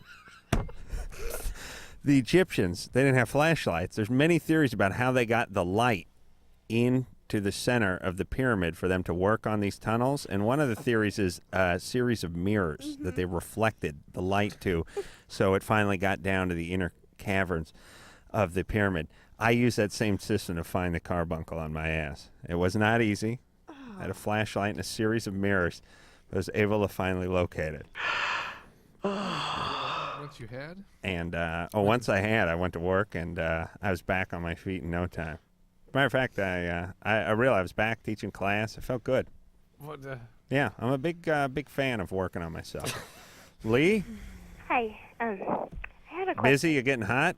All No, right. not the word for it. All right. I just had a question about if blacking out is really like a medical symptom of being an alcoholic. Well, in a way, yeah. It's considered not routine physiology. The relationship with alcohol such that it causes blackout is highly suspicious for alcoholism. And if you add that to a family history, then you've probably got the disease. Okay. Thank you. You got it? Uh-huh. Well, you have the disease. Okay. What do you Is that do when true? you're blacked out? Anyone do anything weird to you? No, I usually nothing too bad. Nothing too bad? Yeah. All right. You be able to get some treatment for this? Yeah. What are you going to do?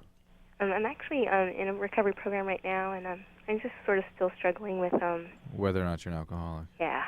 Listen to the stories. You'll sort of hear, I'm sure, it's a very reproducible disease. It affects everybody very, very similar ways. And you'll hear your story out there. Greg? Greg? Yeah. You're 17. What's up? Okay, yes. I was calling because earlier on the news, I saw it was like a preview about a male birth control pill, basically, like an alternative to having females take the birth control pill. Uh-huh. So the male takes it. Yeah, and I was wondering if the doctor knew anything about it. There are many of those being studied out there. What specifically did you see on the news? This could take 45 I'm just minutes. going to find out. Greg, what did you hear on the news specifically? I was just wondering if there was something like that. Which one did you hear about on the news? I told you it was going to take a know. while. Say Stoner. What was the name of what they told you? Oh, What was the are quality? you kidding me? He doesn't know his dog's No, name. you didn't see the program. You just heard about it, right? Yes. Yeah, you All right, didn't well, watch it. There's an interesting observation that just came through a couple months ago on a drug called nifedipine, which is a drug that commonly used drugs for high blood pressure.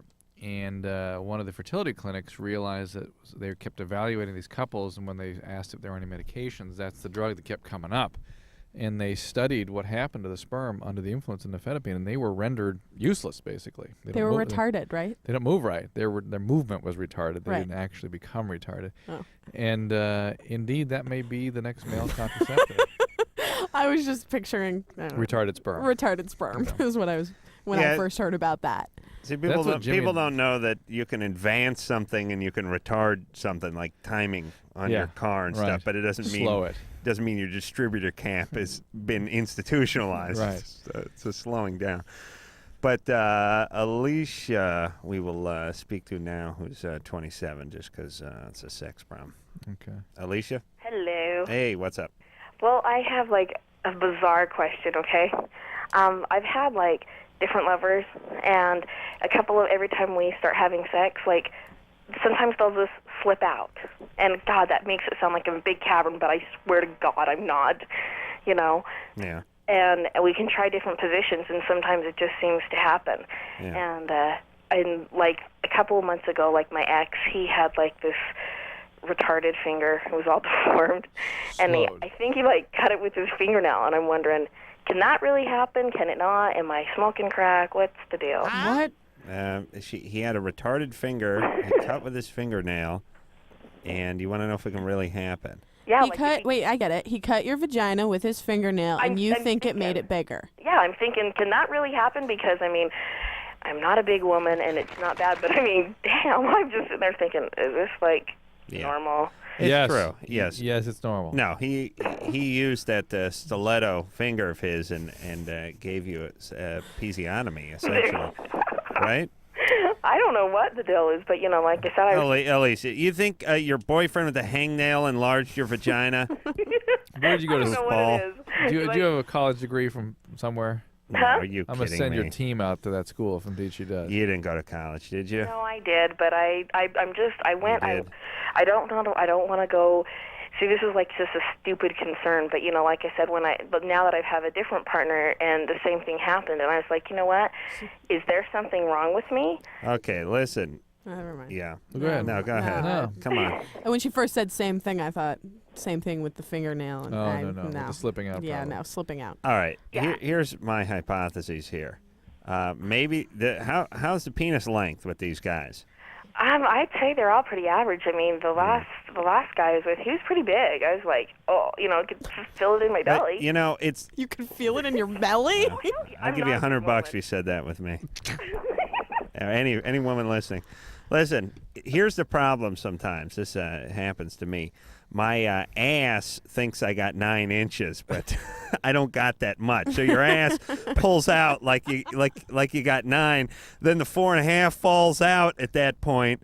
You know what I mean? Your ass has to know. Your ass and your penis have to be able to communicate. They need to know what you got and be realistic. And sometimes, especially in the heat of passion, especially when you're picking up the RPMs, you start to think that maybe the penis is a little longer than I thought. And so the ass goes, all right, we're going for a big dip here. Pulls weight out. Pow. That. Never needed. And women hate that, too. Oh, do they hate that? Going for a big dip? How? Because the ass gets cocky. I beg your pardon? The ass, the ass has to know how much penis it's dealing with. That's all I'm saying. And as a male, you need to know. All right, so it's a problem with the guys. It's not a problem with you. Correct.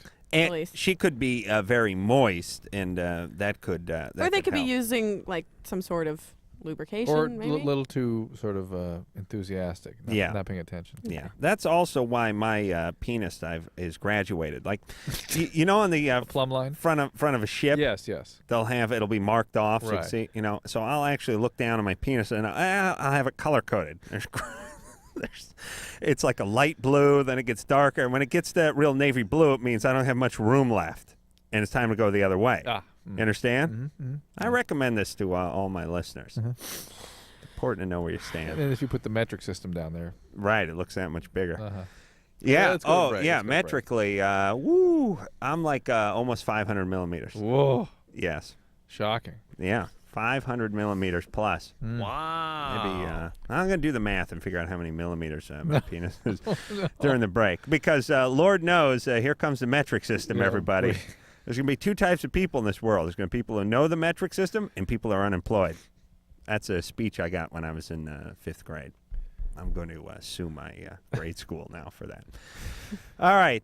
Busy Phillips is here from Freaks and Geeks. We're going to take ourselves a little break, and then we'll be back after this.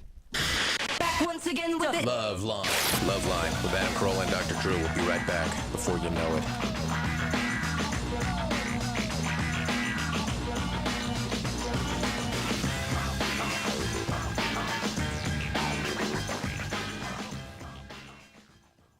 Oh, the beach, the sun, it's so hot. How are you in that bikini? Who's that? Trojan Man! I've got hot news about Trojan Supra condoms. Trojan Supra? An incredible advancement in condom technology. It's not latex, strong yet ultra-thin. It's made from micro-shear polyurethane, so it transmits body heat for your ultimate sensual pleasure. You can feel each other's heat. I'm feeling overheated myself. New Trojan Supra condoms from Trojan, America's most trusted condom. Allergic to latex? Try Trojan Supra. See package for important information.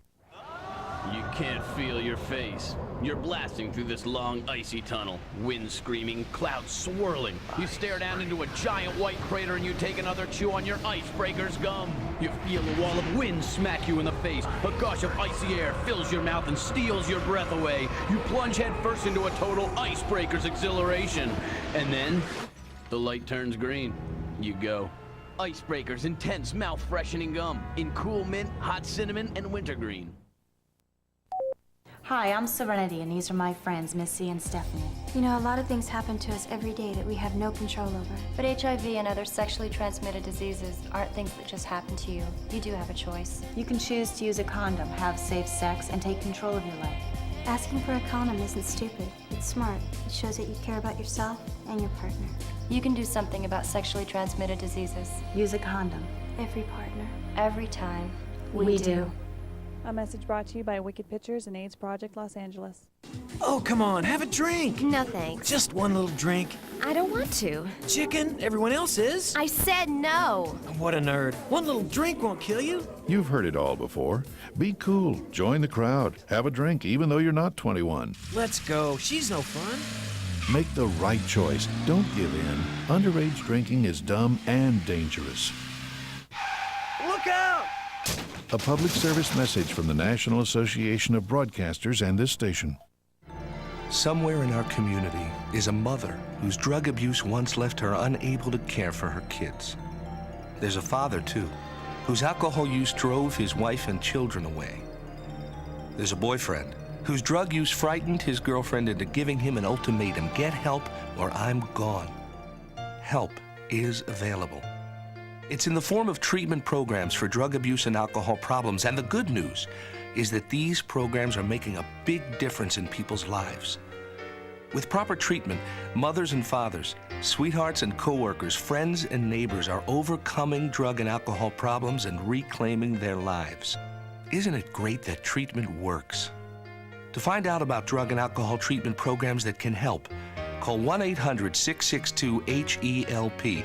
That's 1-800-662-HELP. There is help, and it works. A public service of this station and the Center for Substance Abuse Treatment. Dad, I don't think our campfire's totally out. Are you kidding me? I know when a campfire's out. Did you drown the fire with water and stir it with a stick? No, it's out. We don't have to. Who said that? Frank, it's a talking moose with sunglasses. And a bunch of singing and dancing forest animals. We know we can count on you to do what Smokey says. And when your folks desire to build a fire, clear brush and branches away, and keep water nearby like you oughta. Okay, I poured water on the fire. I stirred it with a stick. Everybody walked slowly toward the RV. Dad, these are just Smokey's friends. Only you can prevent forest fires. Frank, it's Smokey. Nice hat, Smokey. Want the rest of my peanut butter sandwich? Dad! Visit Smokey at www.smokeybear.com. Brought to you by the USDA Forest Service, the National Association of State Foresters, and the Ad Council.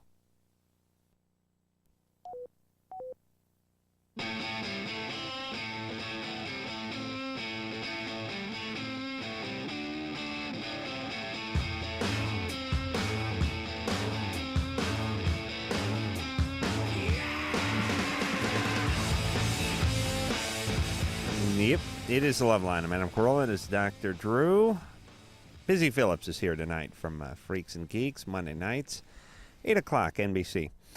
Did a little math during the break, figured out I'm about 168 millimeters.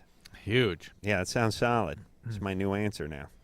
Unless I go to Europe, then I'm back on standard. You know what I'm saying? Yeah. All right. Drew, what do you figure coming in at millimeter-wise? I have no idea. You want to do some math? If you're 168, it must be around 320. Jesus Christ in heaven! It's true. I saw Drew's penis over at the airport in Cincinnati once. Traumatized him. Yeah, it was tough. It was hard to be with him for the rest of the day. And that was just flaccid too. That was just just at the urinal. Ted. Yep. You're 23. Hey, how you guys doing? Good. Good. My problem's kind of like, so I'm kind of nervous. So, I've been dating my girlfriend for about a month now, and like, the first time she's tried to give me oral sex. See, I have really bright red hair. That sounds kind of weird, but and like when she saw it, she started laughing. You got that bozo thing going down there? Yeah, I guess. Yikes. Come on, don't make him feel bad. Sorry. So, that's it for Ted. Sorry, Ted. Yikes. Come on. You women aren't about aesthetics. You're about what's inside, right? Yikes. No. Okay. Not at all. So, It's like, all about the now, outside. sorry. Really? Hmm. Oh, that's great. No, I'm just kidding, Ted. It's All not right, at Ted. all. That's fine. Women love a guy who looks like his crotch is on fire. So wait, so she was making fun of you? Well, she started laughing. Looks and, like Mr. Heat Miser's head. now though, when like ever she tries to do it again, it's like I can't get into it, you know. Mm-hmm. Well, yeah, I can imagine. Yeah. Because I always think of I keep remembering it though. Okay, well, here's the deal. She was probably nervous, and people, especially women, when they get nervous, they tend to laugh. Giggle, you know. Yeah. They get giggly. They get a little punchy. Yeah. Yeah. Is she experienced? No, it's kind of like it's kind of our both first time. All like, right. we haven't done that much. This was more about nerves than your Carrot Top-esque pubic hair. Right. Right. She didn't like make fun of you after it or anything. No, I don't. We didn't really do anything else that night, just because I couldn't really. It really kind of ruined everything. All right, yeah, that's bad protocol for the ladies to bust out laughing hysterically as they're beginning to perform oral sex. Yeah. Yeah. So I didn't know what. All right, listen, Ted, you're 23, you're a mess. Relax. You got to start lifting weights and smoking or something. Would you buy a leather jacket? Yeah, get a leather jacket. Dye your hair. I didn't know if this was more of just like a common type of thing where I'll be able to like. Ted, You'll be fine. You'll get over it. Please stop thinking so much. Guarantee it. You're fine. There's plenty of red. Look at Ron Howard. I'm sure he gets a lot of trim. Doesn't he have red hair? Yeah, but I don't know. Really think of all the great red-headed. Well, I can't think of any off the top of my head. But what? Carrot Top. Carrot Top. There you go. Bozo, Carrot Top. The list goes on and on. These are all men with whose sexual prowess is legendary. Wouldn't you say? Yeah. Bozo, Carrot Top, and Mr. Heat Miser from the Christmas claymation series. All people that had red hair, all guys who, like I said, were legendary in this town for their sexual escapades. Ted, you're just a mess. You just stay with this girl. You'll be fine. Just relax. Yeah. She'll be okay. See, it always saddens me when guys who are sort of on the cusp and then they have a bad experience and they're ruined.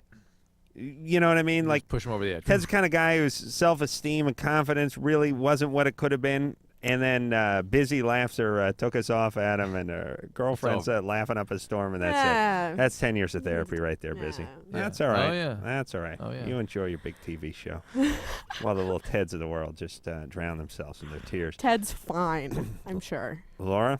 Yeah. You're 15? Yeah.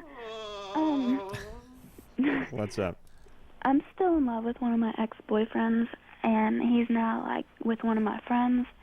And I was just wondering how I can get over it, because I've, I jumped into another relationship to try to get over him, and it was a really bad relationship. It tore me up. That other relationship, the guy treated me like crap and everything. Yeah. And, I go out and I party a lot with my friends just to think, that'll make it a little better, but I don't know what to do. Well, Laura, you're getting into meaningless relationships. You're taking drugs. You're doing all the right things. I just think it's a matter of time now. How long ago did you break up? Huh? How long ago did you break up with him? About a year. Oh, that's a long time. When you're 15, it is. Yeah. Also, you tend to hang on a little longer. All right, Laura? Yeah. All right, you know I'm almost Christ-like, right? Yeah. An oracle. Sage. Yes, and everything I say is true and comes to fruition, so just listen to me. Okay. Thank you. You can touch the hem of my sweatpants if you like. The only way to get over somebody is to work on yourself.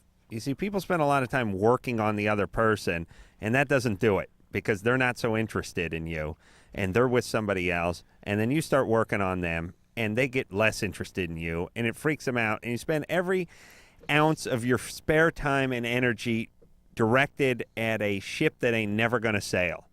You work on yourself, however, and whatever that means, wherever you're at in your life. If you're 15, it means your school. It means getting involved with things. It means exercise or religion or whatever the hell it is you're into, whatever your hobbies are, and your friends do that, and Right. people magically become more attracted to you when you're doing your own thing. Mm-hmm. And the pain is not nearly as bad. The pain is horrible when you direct all that energy at the person. You don't do any of it for yourself.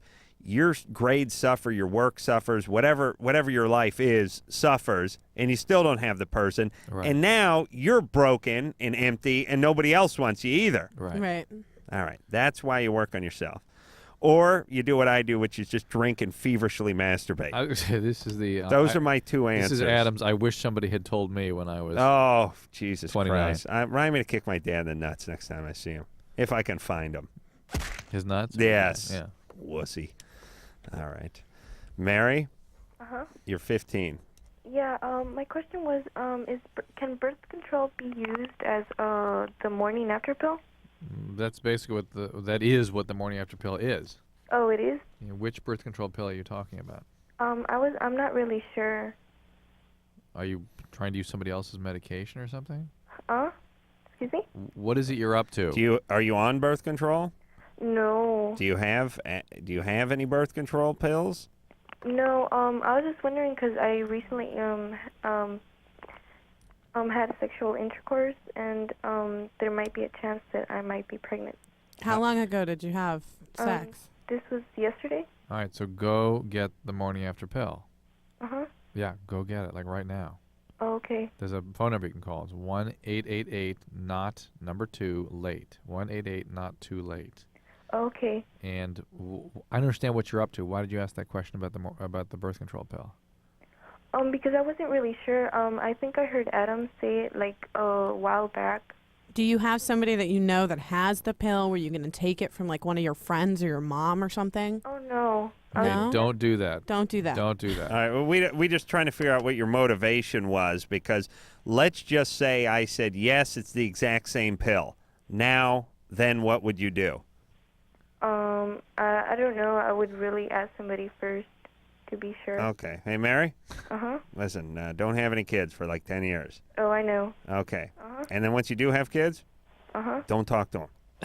Just they'll watch TV and be fine, okay? Get Prevent, get Plan B. Oh, Jesus It's Christ. to one day after Our the listeners 90%, never know what the goddamn hell we're talking about. 90% probability of preventing a pregnancy by suppressing ovulation. All right, Same pill. I'm fired up tonight, so I'm this close to tearing into that subject. Let's do it. But I Let's do go. it too much. Let's do it. You really? Yeah.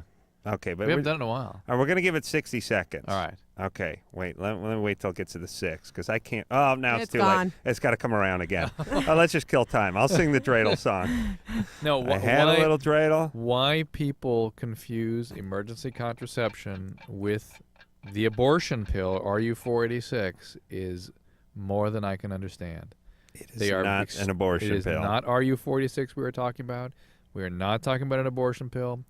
We're talking about a pill, the birth control pill, taken in double dose within 72 hours of a unprotected sexual encounter, will suppress ovulation, prevent a conception. If a conception occurs, I'm sorry, you're going to get pregnant. Okay, now let me dig into these right-wing wussers. Listen, you idiots. The whole idea here is not to get young girls pregnant. That's a big problem in this society, so can't we please do something to prevent this goddamn problem? This is a safe, effective way to do it that does not involve an abortion. And why you got to make these 15-year-olds jump through hoops to get this safe and effective medication is absolutely beyond me, and it only makes me realize that you idiots just want to complain. You just want to complain. You're not interested in saving people. You're not interested in the kids and the fetuses and who's going to turn out to be pregnant. You're interested in complaining, you idiots. Shut the F up. Shut up, you idiots. Put this goddamn pill out everywhere and let girls who are pregnant take it. Oh, they're going to use it as birth control. Good. Good. How bad is that? Oh, we're going to send the wrong message. Fine, they're not getting pregnant. Good. Good. Who cares what the goddamn message is? Who cares? Everyone's wearing a condom. Everyone's taking birth control. Everyone's using the morning after pill. Good. Who cares what the goddamn message is? Idiots. Idiots. Oh, Walmart's not going to carry it. You idiot, you backwards. These boycott Walmart. Corn-kicking, corn-fed, redneck, podunk pussies. It turns just put the stupid pill in there and stop the 14-year-olds from getting knocked up, you idiots. It turns out that the probability... Meanwhile, they're having an ammunition sale tomorrow, you idiots. The probability... I'll see you in hell, you idiots. The probability... You think you're prioritizing. I'll see you in hell. Don't worry, I'll be laughing my ass off. Yeah, I was an atheist. What are you doing here, you idiots? Good. jackasses. The probability that it impairs implantation, the morning after pill, the emergency contraception, the probability of impairing implantation by that pill is the same as the birth control pill. No, the idiots want to complain. So if you want to get rid of emergency contraception, you have to get rid of the birth control altogether. Because they do the same exact thing. I just can't see what any logical argument would be against it. There is no logical argument. If you want to get rid of all birth control pills, that is logical. Okay. Then you could say there's a finite, an infinitesimally small, but a real possibility that 1 out of 1,000,000 conceptions will be interfered with by causing some problem with implantation. All right. Therefore, we have to get rid of all contraceptive And pills. listen, you pussy politicians, get off your lily white asses and start doing your goddamn jobs too. Start implementing things that make change. Stop worrying about a handful of right wingers that are going to write letters. Listen, all you idiots that write letters, wipe your ass with that paper. Put it on your head, would you?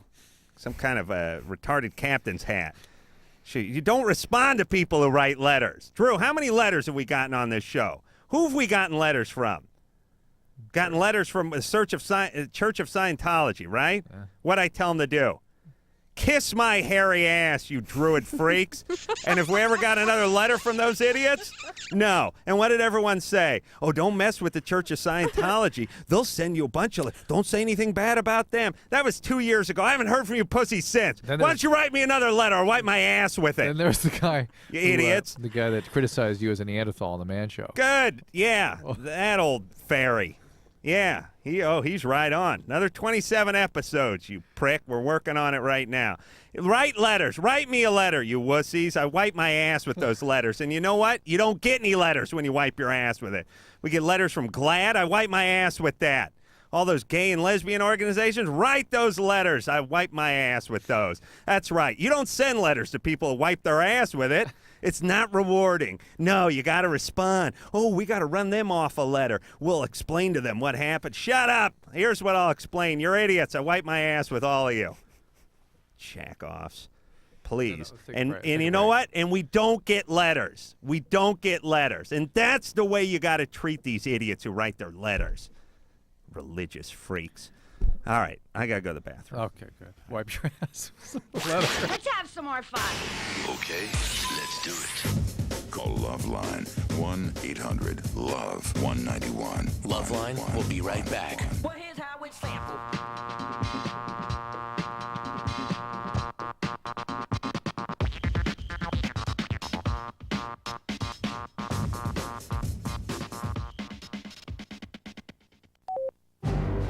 This is a story about American heroes. They changed quite a few lives last year. Jorge Vasquez put out fires, but no, he's not a firefighter. Philip Dale discovered several new stars. Oh, he's not an astronomer. And Elaine Capobianco, she saved a child from drowning, but she's not a lifeguard. They're teachers, but to the kids they've reached, they're heroes. I'm a teacher. The children are the heroes. We're not just teaching subject matter, we're teaching human beings. I am tough as nails, but they know that I love them. I mean, we've got a legacy that follows behind us forever. Teachers have the power to make an impact on our future. California will need about 250,000 more of them in the next 10 years. Reach for that power. Teach. Call 1-888-CAL-TEACH now. A public service message brought to you by CalTeach, the Ad Council, and this station. Okay, so I'm a teenager, right? And everyone's so quick to judge me. On the outside, I may look like... But on the inside, I'm all...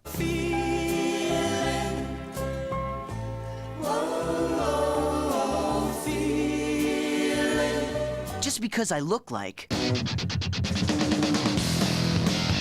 doesn't mean I act that way. In fact, I'm actually involved in crime prevention. That sounds more like this. It's really a great way to convince adults that while you may be looking, you're really thinking. Call 1-800-722-TEENS to find out how to make your community a safer place for everyone. Get involved, get the number, and call 1-800-722-TEENS. A public service message from the Crime Prevention Coalition of America, the U.S. Department of Justice, and the Ad Council. Evening, folks. I'm Vince. And I'm Larry. We're the crash test dummies. We'd like to entertain you with a little song. Only one thing. We can't sing, but we're here with someone who can, with a song for the little ones. Ray? Mr. Charles? On the big highway of life, there's only one safe place for kids. Backseat, baby. The front seat's not the place to drop out. Baby. Put that booties in the backseat. Backseat, baby. Airbags and kids should never meet. I'm here to remind you to put them behind you. Raymundo, do you mind if we try? Oh, look at here. Backseat, baby, better buckled in the back. Backseat, baby. Baby faces stay intact. Larry, yo, Larry, maybe you should keep your day job. Ow, that hurts. Not as much as our day job. Backseat, baby. To stay alive even when I drive. You could learn a lot from a dummy. Buckle your kids in the back seat. A message from the Department of Transportation and the Ad Council. Dear Jim, I just wanted to tell you the things I love so much about you. Like your pasty white belly and how it fits in those tight shirts that my friends think you shouldn't be wearing. I love how you do that thing where you mash 4 slices of bread into a massive ball of dough and stuff it in your mouth. That's so adorable. And what about when you tell those same jokes from reruns that you've seen over and over again? They make me laugh every single time. Other guys play sports or go running or do something outside, but not you. You're different. Guys, rest assured you will never in your life meet a girl like this. P.S. I can't wait until we cuddle in front of pro wrestling all day this Saturday. I hear it's a steel cage Texas death match. Get some exercise. Get up. Get out. A public service message brought to you by the Ad Council and the President's Council on Physical Fitness and Sports.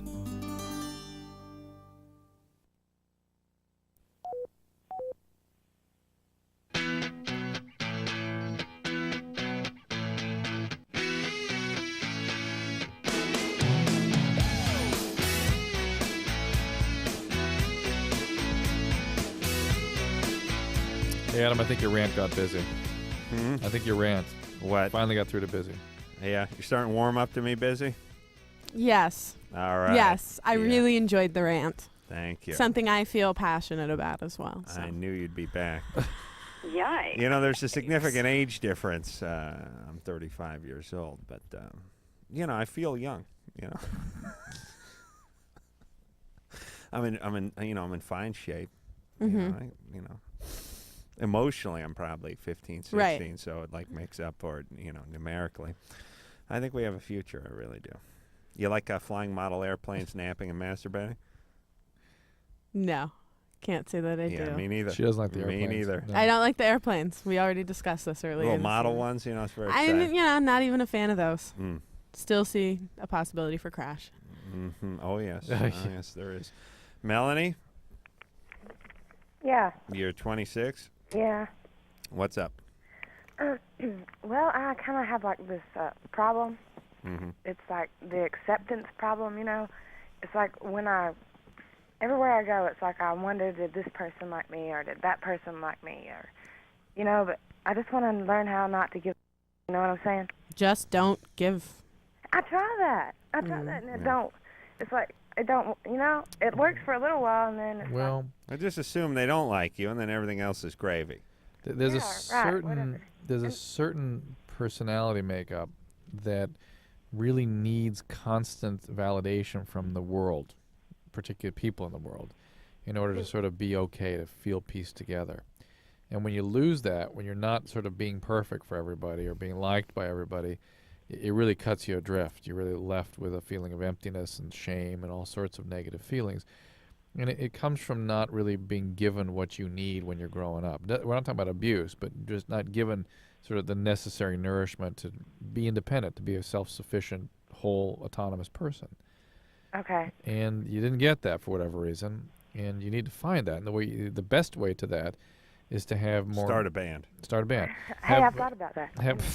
Yeah, that'll do it. Or you know, get into radio and television. Have more meaningful relationships.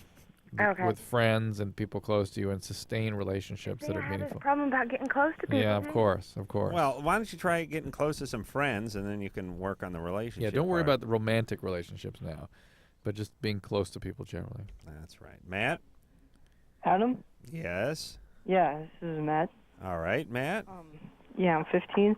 I got a question for you. All right. Well, but first of all, I want to congratulate you on the Man Show. Why, thank you. I think it's one of the best damn shows on TV right now. Well, I can tell you I'm in my office every day working out fabulous new bits for the new season, and it's going to be it'll be stronger this season, so you have that to look forward to. Okay, and I got a question about the fox. I want to know, how does he drink the beer that fast? Like, is there something wrong with his body, or was he like a deformed baby? The Fox is the Man Show pianist and beer chugger and sort of kind of the Ed McMahon of the show, and he's able to open his throat and throw the beer down. What I understand is that he can do it on his head, standing on his head. Oh yeah, he can chug a beer standing on his head. He can also just open his throat and throw it down. And he has a mouth like a like a bass. Yeah. So that helps.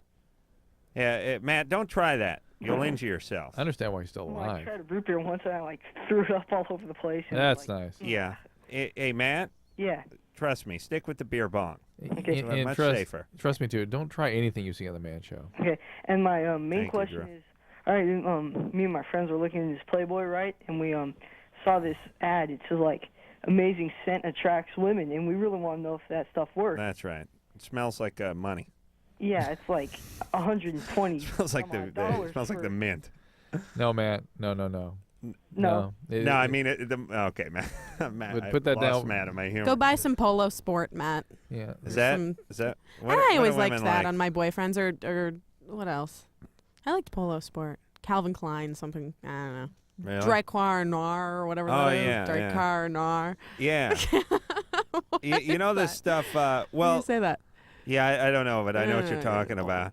There's I'm still a high karate man. Oh God! No, Thank God I bought a case of that in '75. I that still and have Old it. Spice just smells like dad to me. Ooh. You just, you know. I can turn a lot of ladies on. Nah, it's not so good. Daddy's you don't on. want those girls. Are you hot, Daddy? Oh. Yeah, Ooh. you hear that? No, here's how the cologne works. First off, I love all this stuff where they try to explain that this cologne captures the spirit of this person. Yeah. They show guys on the crew team. Then he's out. A lot of guys hitting the speed bag, hitting the heavy bag, and then he's up on his roof of his New York loft apartment, and with a bonsai tree. Yeah, the bonsai tree. Yeah. Pruning a bonsai tree. Yeah. Hey, are you the kind of guy who parks your motorcycle in your living room and then has a weight set and a bed right next to each other and a brick wall around it? No, that guy does. Everybody, you know what I like about all these commercials? Every single guy in America lives in a loft apartment. You know what I mean? Yeah, none of us have ever known Nobody anyone. lives in the S-hole in Van Nuys with the rust-colored shag carpet. Nope, it's hardwood floors, brick walls, exposed beams, and one big room with the hardwood floors, and the motorcycles over here, and the weight bench is over there, and I got the bed over there, and the big ficus is over here, and I'm the kind of guy who likes wearing a collar but rolling up his sleeves. Right. So you get the cologne, and then you capture the essence of that guy. But here's how the cologne works. If you're into somebody, you'll like the cologne that they wear, unless it's offensive. I mean, it's got to be within a certain range. Mm-hmm. But you will then associate that smell with the person, and because you like that person, you will like that smell.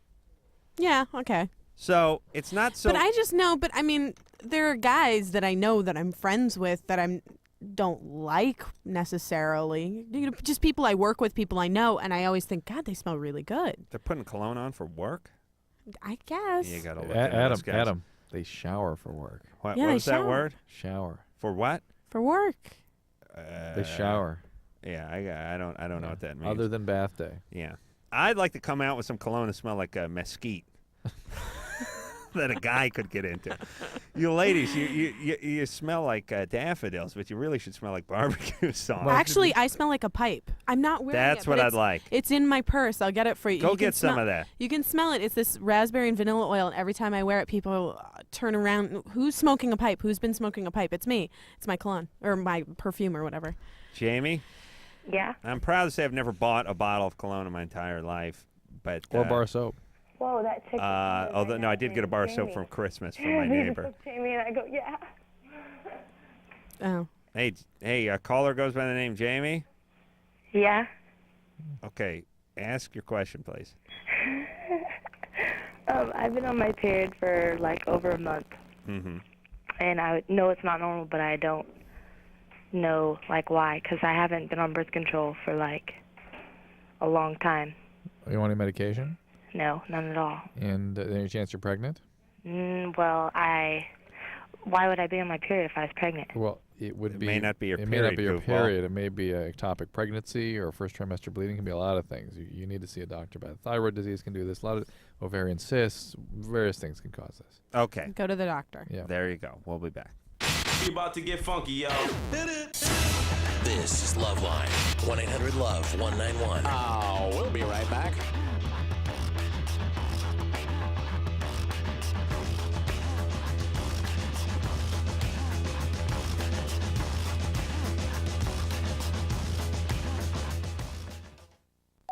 These are the sounds of today's kids.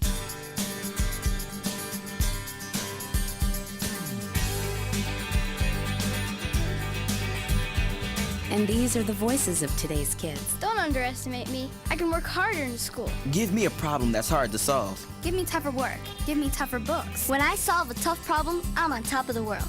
Surprised? Don't be. 74% of kids say school should only pass them to the next grade when they've learned what's expected of them. I'm not afraid to fail. If I make a mistake, I'll do better next time. 75% of kids say they'd study harder if their schools gave them tougher tests. The fact is, almost all kids want to be challenged in school. So listen to the voices of kids today. Challenge me. Challenge me. Challenge me.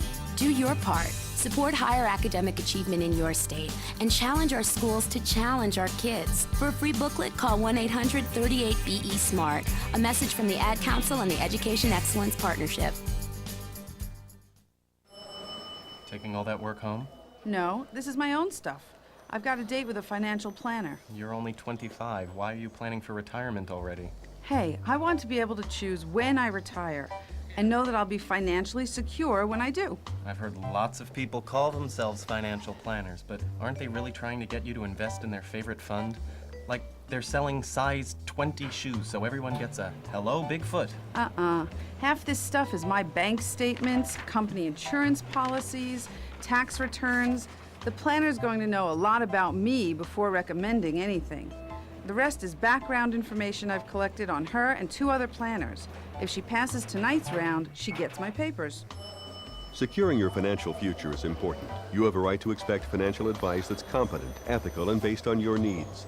To verify that a planner is certified, call toll-free 888-CFP-MARK. A public service of the Certified Financial Planner Board of Standards.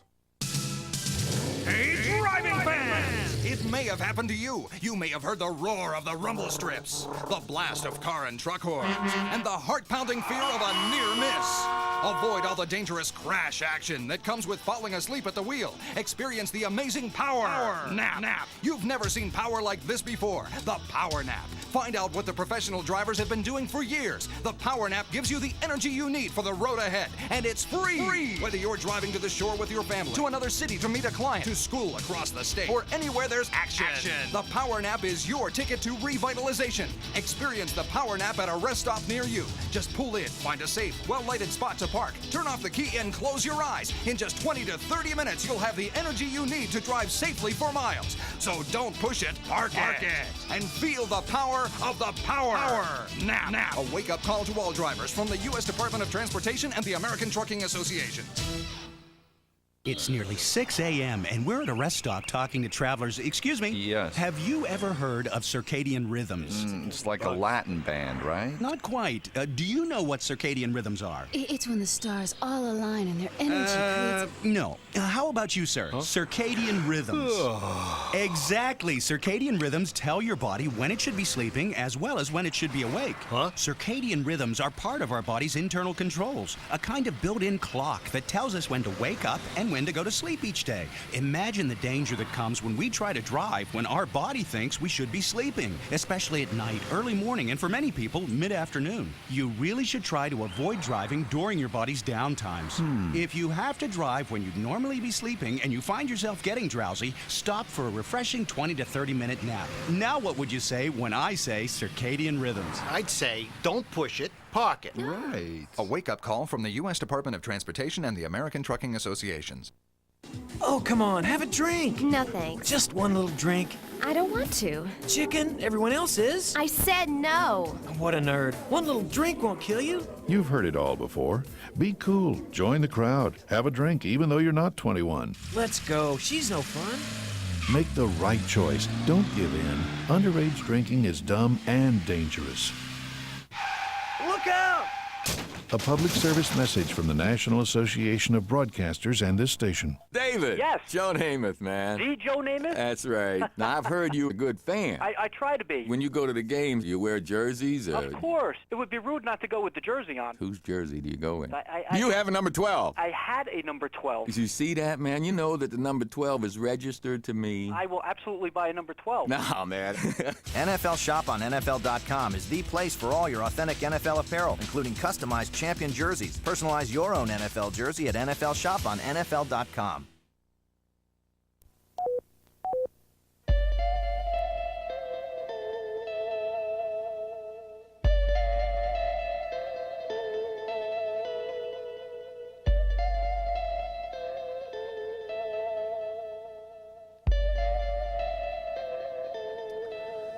All right, I want to thank Busy Phillips for coming in here and being a good sport tonight. And let me sniff her. Oh, no, man. My mom taped this. You know what I'd like to do? I'd like to take one big whiff, and I'm going to hold my breath until I get home. And I'm going to exhale into a bag. That's going to be over my head while I'm taking care of business. What do you think, Drew? And then I also get the asphyxiation rush, yeah, too. I understand. It's quite an image. You may find me there. Freaks and Geeks, everybody, 8 o'clock on NBC, Monday nights, right? Mm-hmm. Yep. Right. Please watch. Please do watch. We want to get busy that condo. So, until next time, this is Adam Crowley for Dr. Drew saying mahalo. My asshole's on fire. Well, now. This has been LoveLine. The stuff expressed on LoveLine is not necessarily the stuff of the staff, management, sponsors, or anyone else, including Westwood One Entertainment. LoveLine is produced by Ann Wilkins Ingold. Now, please enjoy these birds.